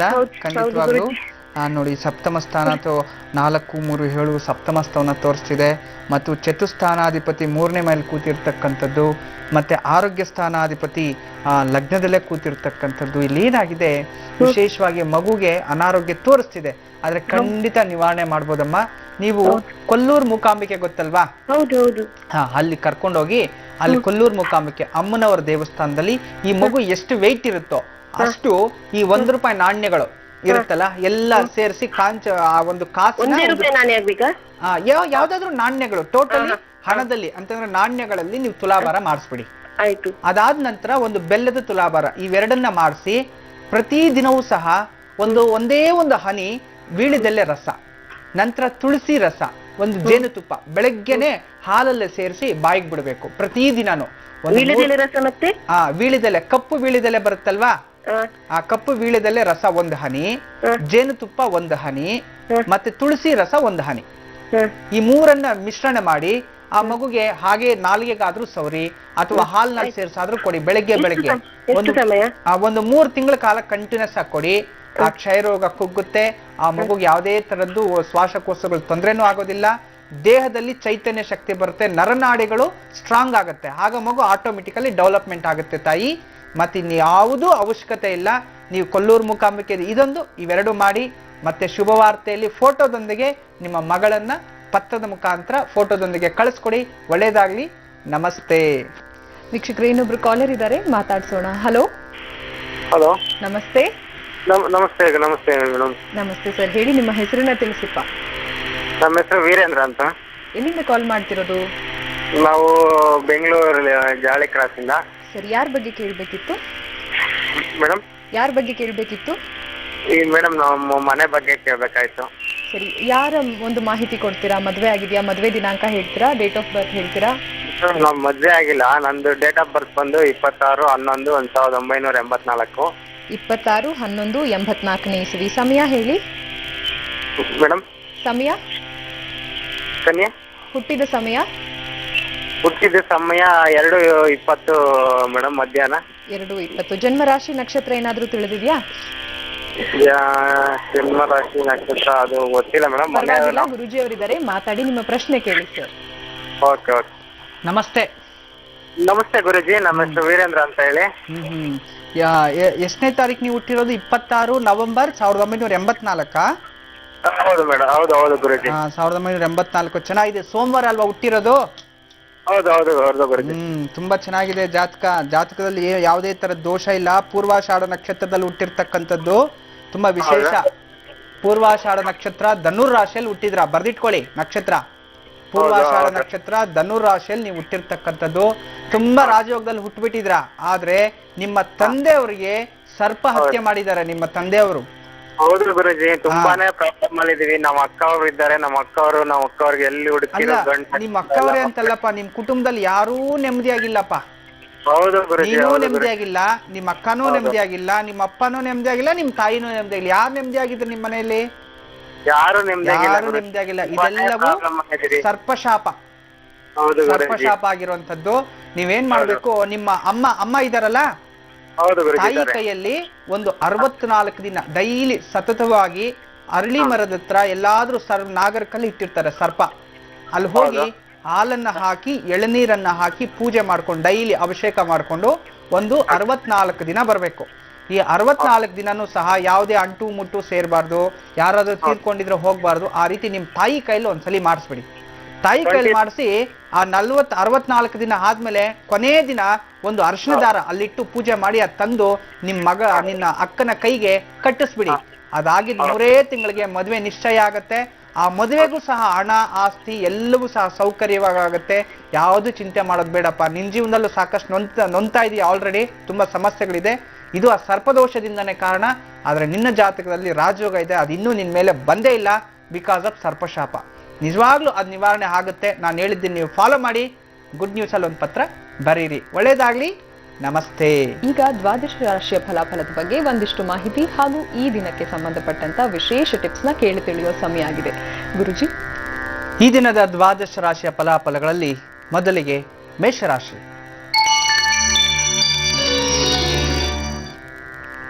ಮೇಷರಾಶಿಯವರಿಗೆ ಕುಟುಂಬದಲ್ಲಿ ಸಂತೋಷ. ಹೆಣ್ಮಕ್ಳಿಗೆ ಕುಟುಂಬದಲ್ಲಿ ತುಂಬಾ ಸಂತೋಷವಾಗಿರ್ತೀರಿ. ಕೀರ್ತಿ ವೃದ್ಧಿಯು ನೋಡಿ, ಪುರುಷರಿಗೆ ಕೀರ್ತಿ ವೃದ್ಧಿ ಆಗುವಂಥದ್ದು. ಈಗ ತಾನೇ ಕೆಲಸಕ್ಕೆ ಹೋಗ್ತಿರ್ತೀರಿ, ಕೆಲಸದಲ್ಲಿ ಒಳ್ಳೇದಾಗುವಂಥದ್ದು, ಒಳ್ಳೆ ಫಲಗಳು ಕಾಣಿಸುವಂಥದ್ದು, ಎಲ್ಲ ಕೆಲಸ ಕಾರ್ಯಗಳಲ್ಲಿ ಸಿದ್ಧಿ ಆಗುವಂಥದ್ದು ತುಂಬ ಚೆನ್ನಾಗಿದೆ. ಈ ಭೂಮಿ ವ್ಯಾಪಾರ ಮಾಡ್ತಕ್ಕಂಥವ್ರಿಗೆ ವಿಶೇಷವಾದ ಭೂಲಾಭ ಅಂತ ಹೇಳ್ತಿದೆ. ಮತ್ತು ಹಿರಿಯರಿಗೆ ಮಾನ ಸನ್ಮಾನಗಳಾಗುವಂಥದ್ದು, ಮಕ್ಕಳಿಗೆ ಪ್ರಿಯ ವಸ್ತು ಪ್ರಾಪ್ತಿ, ತುಂಬ ವಿಶೇಷವಾದ ದಿನ. ಮತ್ತಷ್ಟು ಶುಭಫಲಗಳು ನೀವು ಪಡಿಬೇಕಾದ್ರೆ ಈ ದಿನ ಗುರುಗಳ ಅಷ್ಟೋತ್ರ ಓದ್ಕೊಂಬಿಡಿ. ಎಲ್ಲ ರೀತಿಯ ಶುಭಫಲಗಳು ನಿಮ್ಮದೇ ಆಗುತ್ತೆ. ಇದೀಗ ಋಷಭ ರಾಶಿ. ವೃಷಭ ರಾಶಿಯ ಹೆಣ್ಣು ಮಕ್ಕಳಿಗೆ ಈ ದಿನ ಬಂಧು ಮಿತ್ರರ ಆಗಮನ, ಬಂಧು ಮಿತ್ರರೊಂದಿಗೆ ಸ್ವಲ್ಪ ಪ್ರೀತಿ ವಿಶ್ವಾಸ ಬೆರೆಯುವಂಥದ್ದು. ಎಷ್ಟೋ ವರ್ಷಗಳಿಂದ ನೀವಿಬ್ರು ಶತ್ರುತ್ವ ಇದ್ರೆ ಮಿತ್ರಗಳು ಆಗ್ತಿದ್ರಿ. ಇನ್ನು ಪುರುಷರಿಗೆ ವಿಶೇಷವಾಗಿ ಗೌರವ ಪ್ರಾಪ್ತಿ, ಮದುವೆ ಆಗದೆ ಇರೋಂಥವ್ರಿಗೆ ಮಂಗಳ ಕಾರ್ಯ ಪ್ರಾಪ್ತಿ ಆಗುವಂಥದ್ದು, ಮದುವೆ ಮಾತುಕತೆ ಫಿಕ್ಸ್ ಆಗುವಂಥದ್ದು ತುಂಬ ಚೆನ್ನಾಗಿರ್ತಕ್ಕಂಥದ್ದು. ಸರ್ಕಾರಿ ಕ್ಷೇತ್ರದಲ್ಲಿ ಇರೋರಿಗೆ ವರ್ಗಾವಣೆಗಳ ಬಗ್ಗೆ ಏನಾದರೂ ಚಿಂತನೆ ಇದ್ರೆ ಅದ್ರ ಬಗ್ಗೆ ಪ್ರಯತ್ನ ಮಾಡಿ, ಖಂಡಿತ ನಿಮಗೆ ಶುಭಫಲ ಸಿಗುವಂಥದ್ದು. ಮತ್ತು ವಯಸ್ಸಾಗಿರ್ತಕ್ಕಂಥವ್ರಿಗೆ ಆರೋಗ್ಯ ಪ್ರಾಪ್ತಿ, ಮಕ್ಕಳಿಗೂ ಸಹ ಆರೋಗ್ಯ ಪ್ರಾಪ್ತಿ ಅಂತ ಹೇಳ್ತಿದ್ರೆ ತುಂಬ ಚೆನ್ನಾಗಿದೆ, ವಿಶೇಷವಾದ ದಿನ. ಮತ್ತಷ್ಟು ಶುಭಫಲಗಳು ನೀವು ಈ ದಿನ ಪಡಿಬೇಕು ಅನ್ನೋದಾದ್ರೆ ನರಸಿಂಹಸ್ವಾಮಿ ಅಷ್ಟೋತ್ರ ಓದ್ಕೊಂಬಿಡಿ. ಎಲ್ಲ ರೀತಿಯ ಶುಭಫಲಗಳು ನಿಮ್ಮದೇ ಆಗುತ್ತೆ. ಇದೀಗ ಮಿಥುನ ರಾಶಿ. ಮಿಥುನ ರಾಶಿಯವರಿಗೆ ಸ್ವಲ್ಪ ಮನೆಯಲ್ಲಿ ಕಲಹ, ಹೆಣ್ಣು ಮಕ್ಕಳು ಸ್ವಲ್ಪ ತಾಳ್ಮೆಯಿಂದ ಇರಬೇಕು, ಗಲಾಟೆ ಮಾಡ್ಕೊಳಕ್ ಹೋಗ್ಬೇಡಿ, ಮೌನವನ್ನ ವಹಿಸಿ. ವಿಶೇಷವಾಗಿ ಪುರುಷರಿಗೆ ಕಣ್ಣಿಗೆ ಸಂಬಂಧಪಟ್ಟಿರತಕ್ಕಂಥ ತೊಂದರೆಗಳಾಗುತ್ತೆ, ಜಾಗ್ರತೆ ವಹಿಸಬೇಕು. ಇನ್ನು ವಯೋವೃದ್ಧರು, ವಯಸ್ಸಾಗಿರ್ತಕ್ಕಂಥವ್ರು ವಿಶೇಷವಾಗಿ ಅನವಶ್ಯಕವಾಗಿ ಮನೆಯಲ್ಲಿ ಕಿರಿಕಿರಿ, ಖರ್ಚು, ವಾದ ವಿವಾದಗಳು ಮತ್ತೆ ಮೋಸ ಹೋಗ್ತೀರಾ ಅಂತ ಸ್ವಲ್ಪ ಜಾಗ್ರತೆ ವಹಿಸಬೇಕು. ಸ್ವಲ್ಪ ಮಕ್ಕಳಿಗೂ ಸಹ ಈ ದಿನ ಅಜೀರ್ಣ ಶಕ್ತಿ ಇಂಥದ್ದೇನಾದರೂ ಉಂಟಾಗುತ್ತೆ, ಸ್ವಲ್ಪ ಮಾನಸಿಕ ನೆಮ್ಮದಿ ಕಮ್ಮಿ ಆಗುವಂಥದ್ದು. ಅದರಿಂದ ನೀವೇನು ಮಾಡಬೇಕು, ವಿಶೇಷವಾಗಿ ಈ ದಿನ ನೀವು ಶ್ರೀರಾಮ ಅಷ್ಟೋತ್ರ ಅಥವಾ ಸೀತಾಮಾತೆಯ ಅಷ್ಟೋತ್ರ ಅಥವಾ ತುಳಸಿ ಅಷ್ಟೋತ್ರ ಓದ್ಕೊಂಡ್ಬಿಟ್ರೆ ಎಲ್ಲಾ ರೀತಿಯ ಶುಭಫಲಗಳು ನಿಮ್ಮದೇ ಆಗುತ್ತೆ. ಇದೀಗ ಕಟಕ ರಾಶಿ.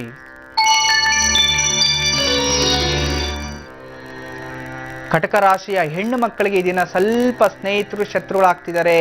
ಶತ್ರುಗಳ ತೊಂದರೆ ನೋಡಿ, ಯಾರಿಗೋ ಸಾಲ ತಗೊಂಡಿರ್ತೀರಿ, ಆ ಸಾಲ ಕೊಡಕ್ಕಾಗಿರೋದಿಲ್ಲ, ತಪ್ಸ್ಕೊಂಡು ತಿರುಗ್ತಾ ಇರ್ತವ್ರು, ಇಂಥವ್ರು ತುಂಬಾ ಡೇಂಜರಸ್ ದಿನ, ಸಿಕ್ಕಾಕೊಂಡ್ಬಿಡ್ತೀರಿ, ಮನೆ ಹತ್ರ ಜಗಳಗಳಾಗ್ಬಿಡುತ್ತೆ. ಅದನ್ನ ಮುಂಚಿತವಾಗಿಯೇ ಸ್ವಲ್ಪ ಜಾಗ್ರತೆ ವಹಿಸ್ಕೊಂಡು ಅವ್ರಿಗೆ ಫೋನ್ ಮಾಡಿ ತಿಳಿಸ್ಬಿಡಿ, ಅವ್ರ ಹತ್ರ ಕ್ಷಮೆ ಕೇಳ್ಬಿಡಿ, ಒಂದು ಸ್ವಲ್ಪ ಡೇಟ್ ತಗೊಂಬಿಡಿ, ಖಂಡಿತವಾಗ್ಲೂ ಅದು ನಿಮ್ಗೆ ಅನುಕೂಲ ಆಗುತ್ತೆ. ಮತ್ತು ಪುರುಷರು ವಾದ ವಿವಾದಗಳಲ್ಲಿ ಸಿಕ್ಕಾಕೊಳ್ಳೋವಂಥದ್ದು, ಸ್ವಲ್ಪ ಜಾಗ್ರತೆ ವಹಿಸಬೇಕು. ವಾದ ವಿವಾದಗಳು ಸಿಕ್ಕಾಕೊಂಡು ಕೆಲಸದಲ್ಲೂ ತೊಂದರೆ ಮಾಡ್ಕೊಬೇಡಿ. ಮತ್ತು ಹಿರಿಯರಿಗೆ ಸ್ವಲ್ಪ ಕೆಟ್ಟ ಸುದ್ದಿಯನ್ನು ಕೇಳುವಂಥದ್ದು, ಆರೋಗ್ಯ ಸ್ಥಿತಿಯಲ್ಲಿ ಆಗ್ಬೋದು, ಕುಟುಂಬದ ವಿಚಾರ ಆಗ್ಬೋದು, ಸ್ವಲ್ಪ ಜಾಗ್ರತೆ ವಹಿಸಿ. ಮಕ್ಕಳ ಮನಸ್ಸಿಗೆ ಸ್ವಲ್ಪ ಚಂಚಲ ಸ್ವಭಾವ ಇರುತ್ತೆ, ಯಾವ ಡಿಸಿಷನ್ಸು ತಗೊಳಕ್ಕಾಗೋದಿಲ್ಲ. ಅದನ್ನ ಹಿರಿಯರ ಸಲಹೆ ತಗೊಂಡು ಯಾವ್ದು ಮಾಡಬೇಕು ಮಾಡಬಾರ್ದು ಸಲಹೆ ತಗೊಂಡ್ಬಿಡಿ, ಖಂಡಿತ ಒಳ್ಳೇದಾಗುತ್ತೆ. ಇದನ್ನ ವಿಶೇಷವಾಗಿ ನೀವು ಮಹಾವಿಷ್ಣುವಿನ ಅಷ್ಟೋತ್ರ ಓದ್ಕೊಂಬಿಡಿ, ಎಲ್ಲಾ ರೀತಿಯ ಶುಭಫಲಗಳು ನಿಮಗೆ ಸಿಗುತ್ತೆ. ಇದೀಗ ಸಿಂಹ ರಾಶಿ.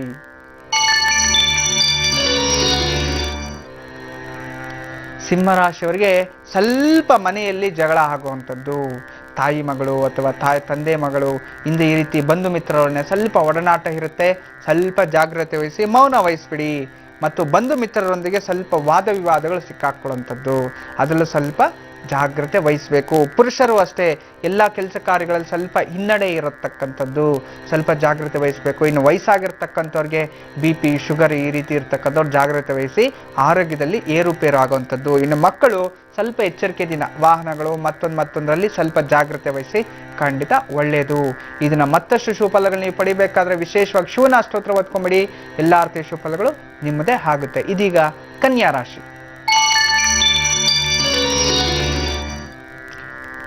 ಕನ್ಯಾ ರಾಶಿಯವರಿಗೆ ಹೆಣ್ಣು ಮಕ್ಕಳಿಗೆ ಕುಟುಂಬದಲ್ಲಿ ಸಂತೋಷ, ತಂದೆ ತಾಯಿಗಳಿಂದ ಆಶೀರ್ವಾದ, ತಂದೆ ತಾಯಿಗಳಿಂದ ಗಿಫ್ಟ್ ಬರುವಂಥದ್ದು, ಸ್ನೇಹಿತರು, ಕುಟುಂಬದಲ್ಲಿ ಸಂಭ್ರಮ, ಸಂತೋಷ, ತುಂಬ ಚೆನ್ನಾಗಿರ್ತಕ್ಕಂತಹ ದಿನ, ತುಂಬ ಚೆನ್ನಾಗಿದೆ.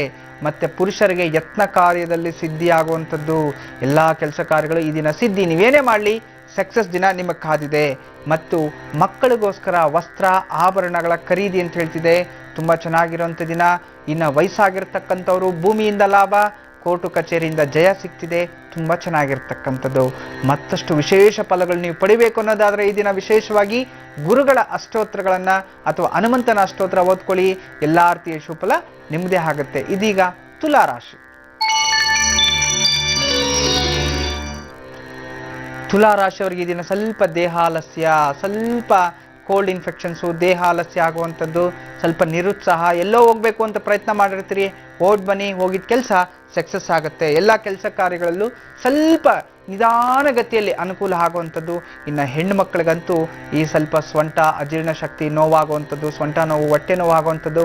ಇನ್ನು ವಯಸ್ಸಾಗಿರ್ತಕ್ಕಂಥವ್ರು ಸ್ವಲ್ಪ ಸೋಂಬೇರಿತನ ಇರುತ್ತೆ, ಮಂದಬುದ್ಧಿ ಇರುತ್ತೆ, ನಿದ್ದೆ ಮಾಡುವಂಥದ್ದು. ಇನ್ನು ಮಕ್ಕಳಿಗೂ ಅಷ್ಟೇ, ಎಲ್ಲ ಕೆಲಸ ಸ್ಕೂಲ್ಗೆ ಹೋಗ್ಬೇಕು ಬೇಡ, ಹೋದ್ರೆ ಅಲ್ಲಿ ನಿದ್ದೆ ಮಾಡೋ ಈ ರೀತಿ ಸೋಂಬೇರಿತನ ಇರುತ್ತೆ.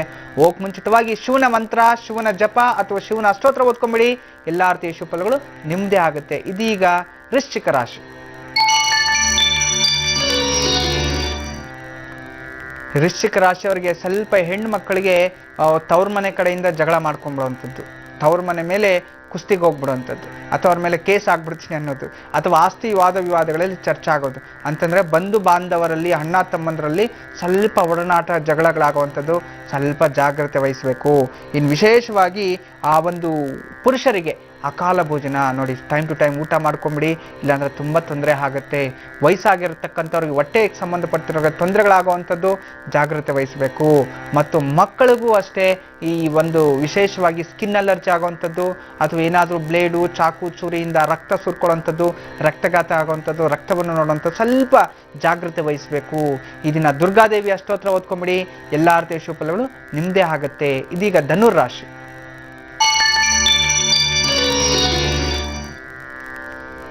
ಧನು ರಾಶಿಯಲ್ಲಿರ್ತಕ್ಕಂಥ ಹೆಣ್ಣು ಮಕ್ಕಳಿಗೆ ಉದ್ಯೋಗದಲ್ಲಿ ಪ್ರಗತಿ, ಮುನ್ನಡೆ ಸಿಗುವಂಥದ್ದು. ನೋಡಿ, ಉದ್ಯೋಗದಲ್ಲಿ ಪ್ರಮೋಷನ್ ಸಿಗುವಂಥದ್ದು, ಉನ್ನತ ಸ್ಥಾನಕ್ಕೆ ಹೋಗುವಂಥದ್ದು, ಕಷ್ಟಕ್ಕೆ ತಕ್ಕಂತೆ ಪ್ರತಿಫಲ, ನಿಮಗೆ ಸನ್ಮಾನ, ಹೊಗಳಿಕೆ ಎಲ್ಲವೂ ಸಿಗುತ್ತೆ. ತುಂಬ ಚೆನ್ನಾಗಿರ್ತಕ್ಕಂಥದ್ದು.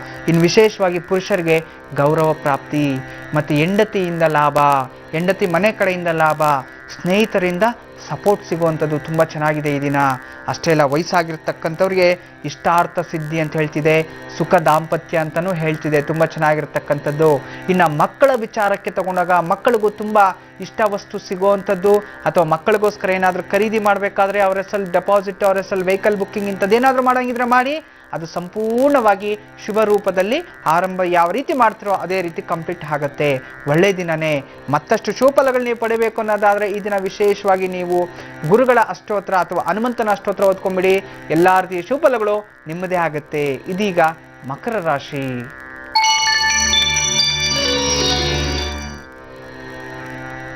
ಮಕರ ರಾಶಿಯ ಹೆಣ್ಣು ಮಕ್ಕಳಿಗೆ ಈ ದಿನ ಸ್ವಲ್ಪ ಚಂಚಲ ಸ್ವಭಾವ, ಸ್ವಲ್ಪ ಕೋಪ ಇರುತ್ತೆ. ಆದರೆ ಯಾವ ಕೆಲಸ ಮಾಡಬೇಕು, ಯಾವ ಕೆಲಸ ಮಾಡಬಾರ್ದು ಗೊತ್ತಿರಲ್ಲ. ಈ ದಿನ ದ್ವೇಷ ಸಾಧನೆ ಮಾಡ್ಕೊಂಡ್ಬಿಡ್ತೀರಿ. ಏನಾದರೂ ಮಾಡಿ ಅವ್ನಿಗೆ ತೊಂದರೆ ಮಾಡಲೇಬೇಕು ಅಂತೇಳಿ ದ್ವೇಷ ಸಾಧನೆ ಮಾಡ್ತೀರಾ. ಆದರೆ ಬೇರೆ ಒಳ್ಳೆಯವ್ರಿಗೆ ಏನಾದರೂ ನೀವು ತೊಂದರೆ ಮಾಡಬೇಕು ಅಂತೋದ್ರೆ ಕೊನೆಗೆ ನಿಮಗೆ ಉಳಿಗಾಲ ಇರೋದಿಲ್ಲ. ಅದನ್ನು ಒಳ್ಳೆಯವ್ರಿಗೆ ಯಾವತ್ತೂ ಒಳ್ಳೆಯದನ್ನೇ ಬಯಸಿ, ಕೆಟ್ಟವ್ರಿಗೂ ಅಷ್ಟೇ ಒಳ್ಳೆಯದನ್ನೇ ಬಯಸಿ. ಕೆಟ್ಟವ್ರಿಗೆ ಏನೇ ಆಗಿರಲಿ ಅವ್ರಿಗೆ ಶರಣಾಗಿ, ಅಥವಾ ಅವ್ರು ನಿಮ್ಮ ಮೇಲೆ ಏನಾದರೂ ಶತ್ರುತ್ವ ಬಯಸಿದ್ರೆ ನೀವು ಅವ್ರಿಗೆ ಒಳ್ಳೆಯದೇ ಮಾಡೋಕ್ಕೋಗಿ, ಖಂಡಿತ ನಿಮಗೆ ಭಗವಂತ ಕಾಯ್ತಾನೆ. ಇನ್ನು ಪುರುಷರಿಗೂ ಅಷ್ಟೇ, ಪುರುಷರು ಸ್ವಲ್ಪ ಚಂಚಲ ಸ್ವಭಾವ, ಯಾರೋ ಶತ್ರುಗಳಾಗ್ಬಿಡ್ತಿದ್ದಾರೆ, ಇನ್ನು ನಾನು ಕೆಲಸದಿಂದ ನಾನು ರಾಜೀನಾಮೆ ಕೊಟ್ಬಿಡ್ತೀನಿ, ಈ ಕೆಲಸನೇ ಬೇಡ ಅಂತ ಹೇಳಿ ನೊಂದ್ಕೊಳಕ್ಕೆ ಹೋಗ್ಬಿಡಿ. ಸತ್ಯಮೇವ ಜಯತೆ. ಇವತ್ತೆಲ್ಲ ನಾಳೆ ಸತ್ಯಕ್ಕೆ ಜಯನ ಸಿಗುತ್ತೆ. ಆದರೆ ಈ ದಿನ ನಿಮಗೆ ಸರಿ ಇಲ್ಲದೆ ಇರ್ಬೋದು, ನಾಳೆ ಖಂಡಿತ ಚೆನ್ನಾಗಾಗುತ್ತೆ. ಅದಕ್ಕೆ ಪರಿಹಾರನ ಕೊಟ್ಬಿಡ್ತೀನಿ, ಚಿಂತೆ ಮಾಡಬೇಡಿ. ಇನ್ನು ವಯಸ್ಸಾಗಿರ್ತಕ್ಕಂಥವ್ರು ಮಕ್ಕಳ ಮಾತನ್ನು ಕೇಳಿ, ಮಕ್ಕಳಿಂದ ಸ್ವಲ್ಪ ಮನಸ್ಸಿಗೆ ತೊಂದರೆ ಆಗುವಂಥದ್ದು, ಮನಸ್ಸಿನ ಮೇಲೆ ಸ್ವಲ್ಪ ಜಾಗೃತೆಯಲ್ಲಿ, ಏನೋ ಮನಸ್ಸಿಗೆ ಬೇಜಾರು ಮಾಡ್ಕೋಬೇಡಿ. ಮಕ್ಕಳು ನಿಮ್ಮ ಮೇಲೆ ಏನೇ ಒಂದು ನಿಮ್ಮ ಮೇಲೆ ಅಪವಾದಗಳು ವಹಿಸಿದ್ರು ಸಹ ನಿಮ್ಮ ಮಕ್ಕಳೇ, ಅದರಿಂದ ಅವ್ರನ್ನ ಕ್ಷಮೆ ಇರಲಿ.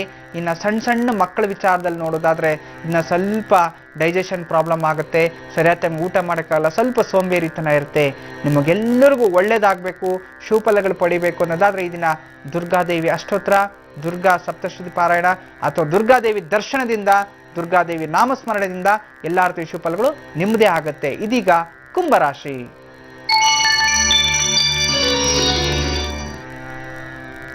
ಕುಂಭರಾಶಿ ಹೆಣ್ಣು ಮಕ್ಕಳಿಗೆ ಇದನ್ನ ಸ್ವಲ್ಪ ಕೋಪ ಜಾಸ್ತಿ ಇರುತ್ತೆ.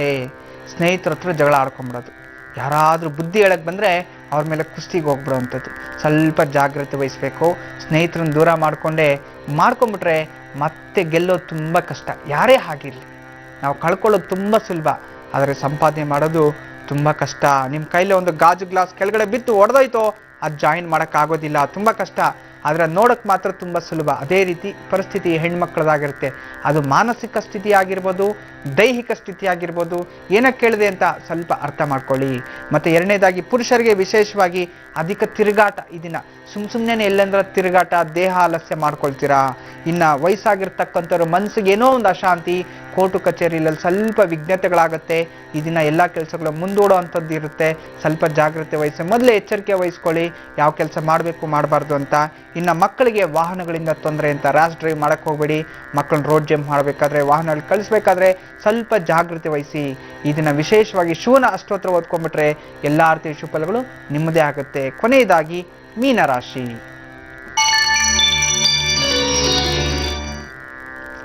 ಮೀನರಾಶಿಯವರಿಗೆ ವಿಶೇಷವಾಗಿ ಆಸ್ತಿ ವಿಚಾರಗಳಲ್ಲಿ ಕಲಹಗಳಾಗುವಂಥದ್ದು, ಸ್ವಲ್ಪ ಜಾಗ್ರತೆ ವಹಿಸಬೇಕು.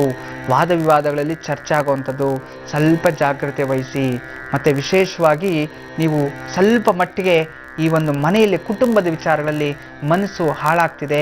ಮಕ್ಕಳಿಂದ ತಂದೆ ತಾಯಿಗಳು ನೊಂದ್ಕೊಳ್ಳುವಂಥ ಪರಿಸ್ಥಿತಿ. ಮೀನರಾಶಿ ತಂದೆ ತಾಯಿಗಳಿದ್ರೆ ಆ ಒಂದು ನೊಂದುಕೊಳ್ಳುವಂಥದ್ದು ಚಿಂತೆ ಮಾಡಬೇಡಿ. ನೀವು ಖಂಡಿತವಾಗ್ಲೂ ಒಳ್ಳೇದಾಗುತ್ತೆ.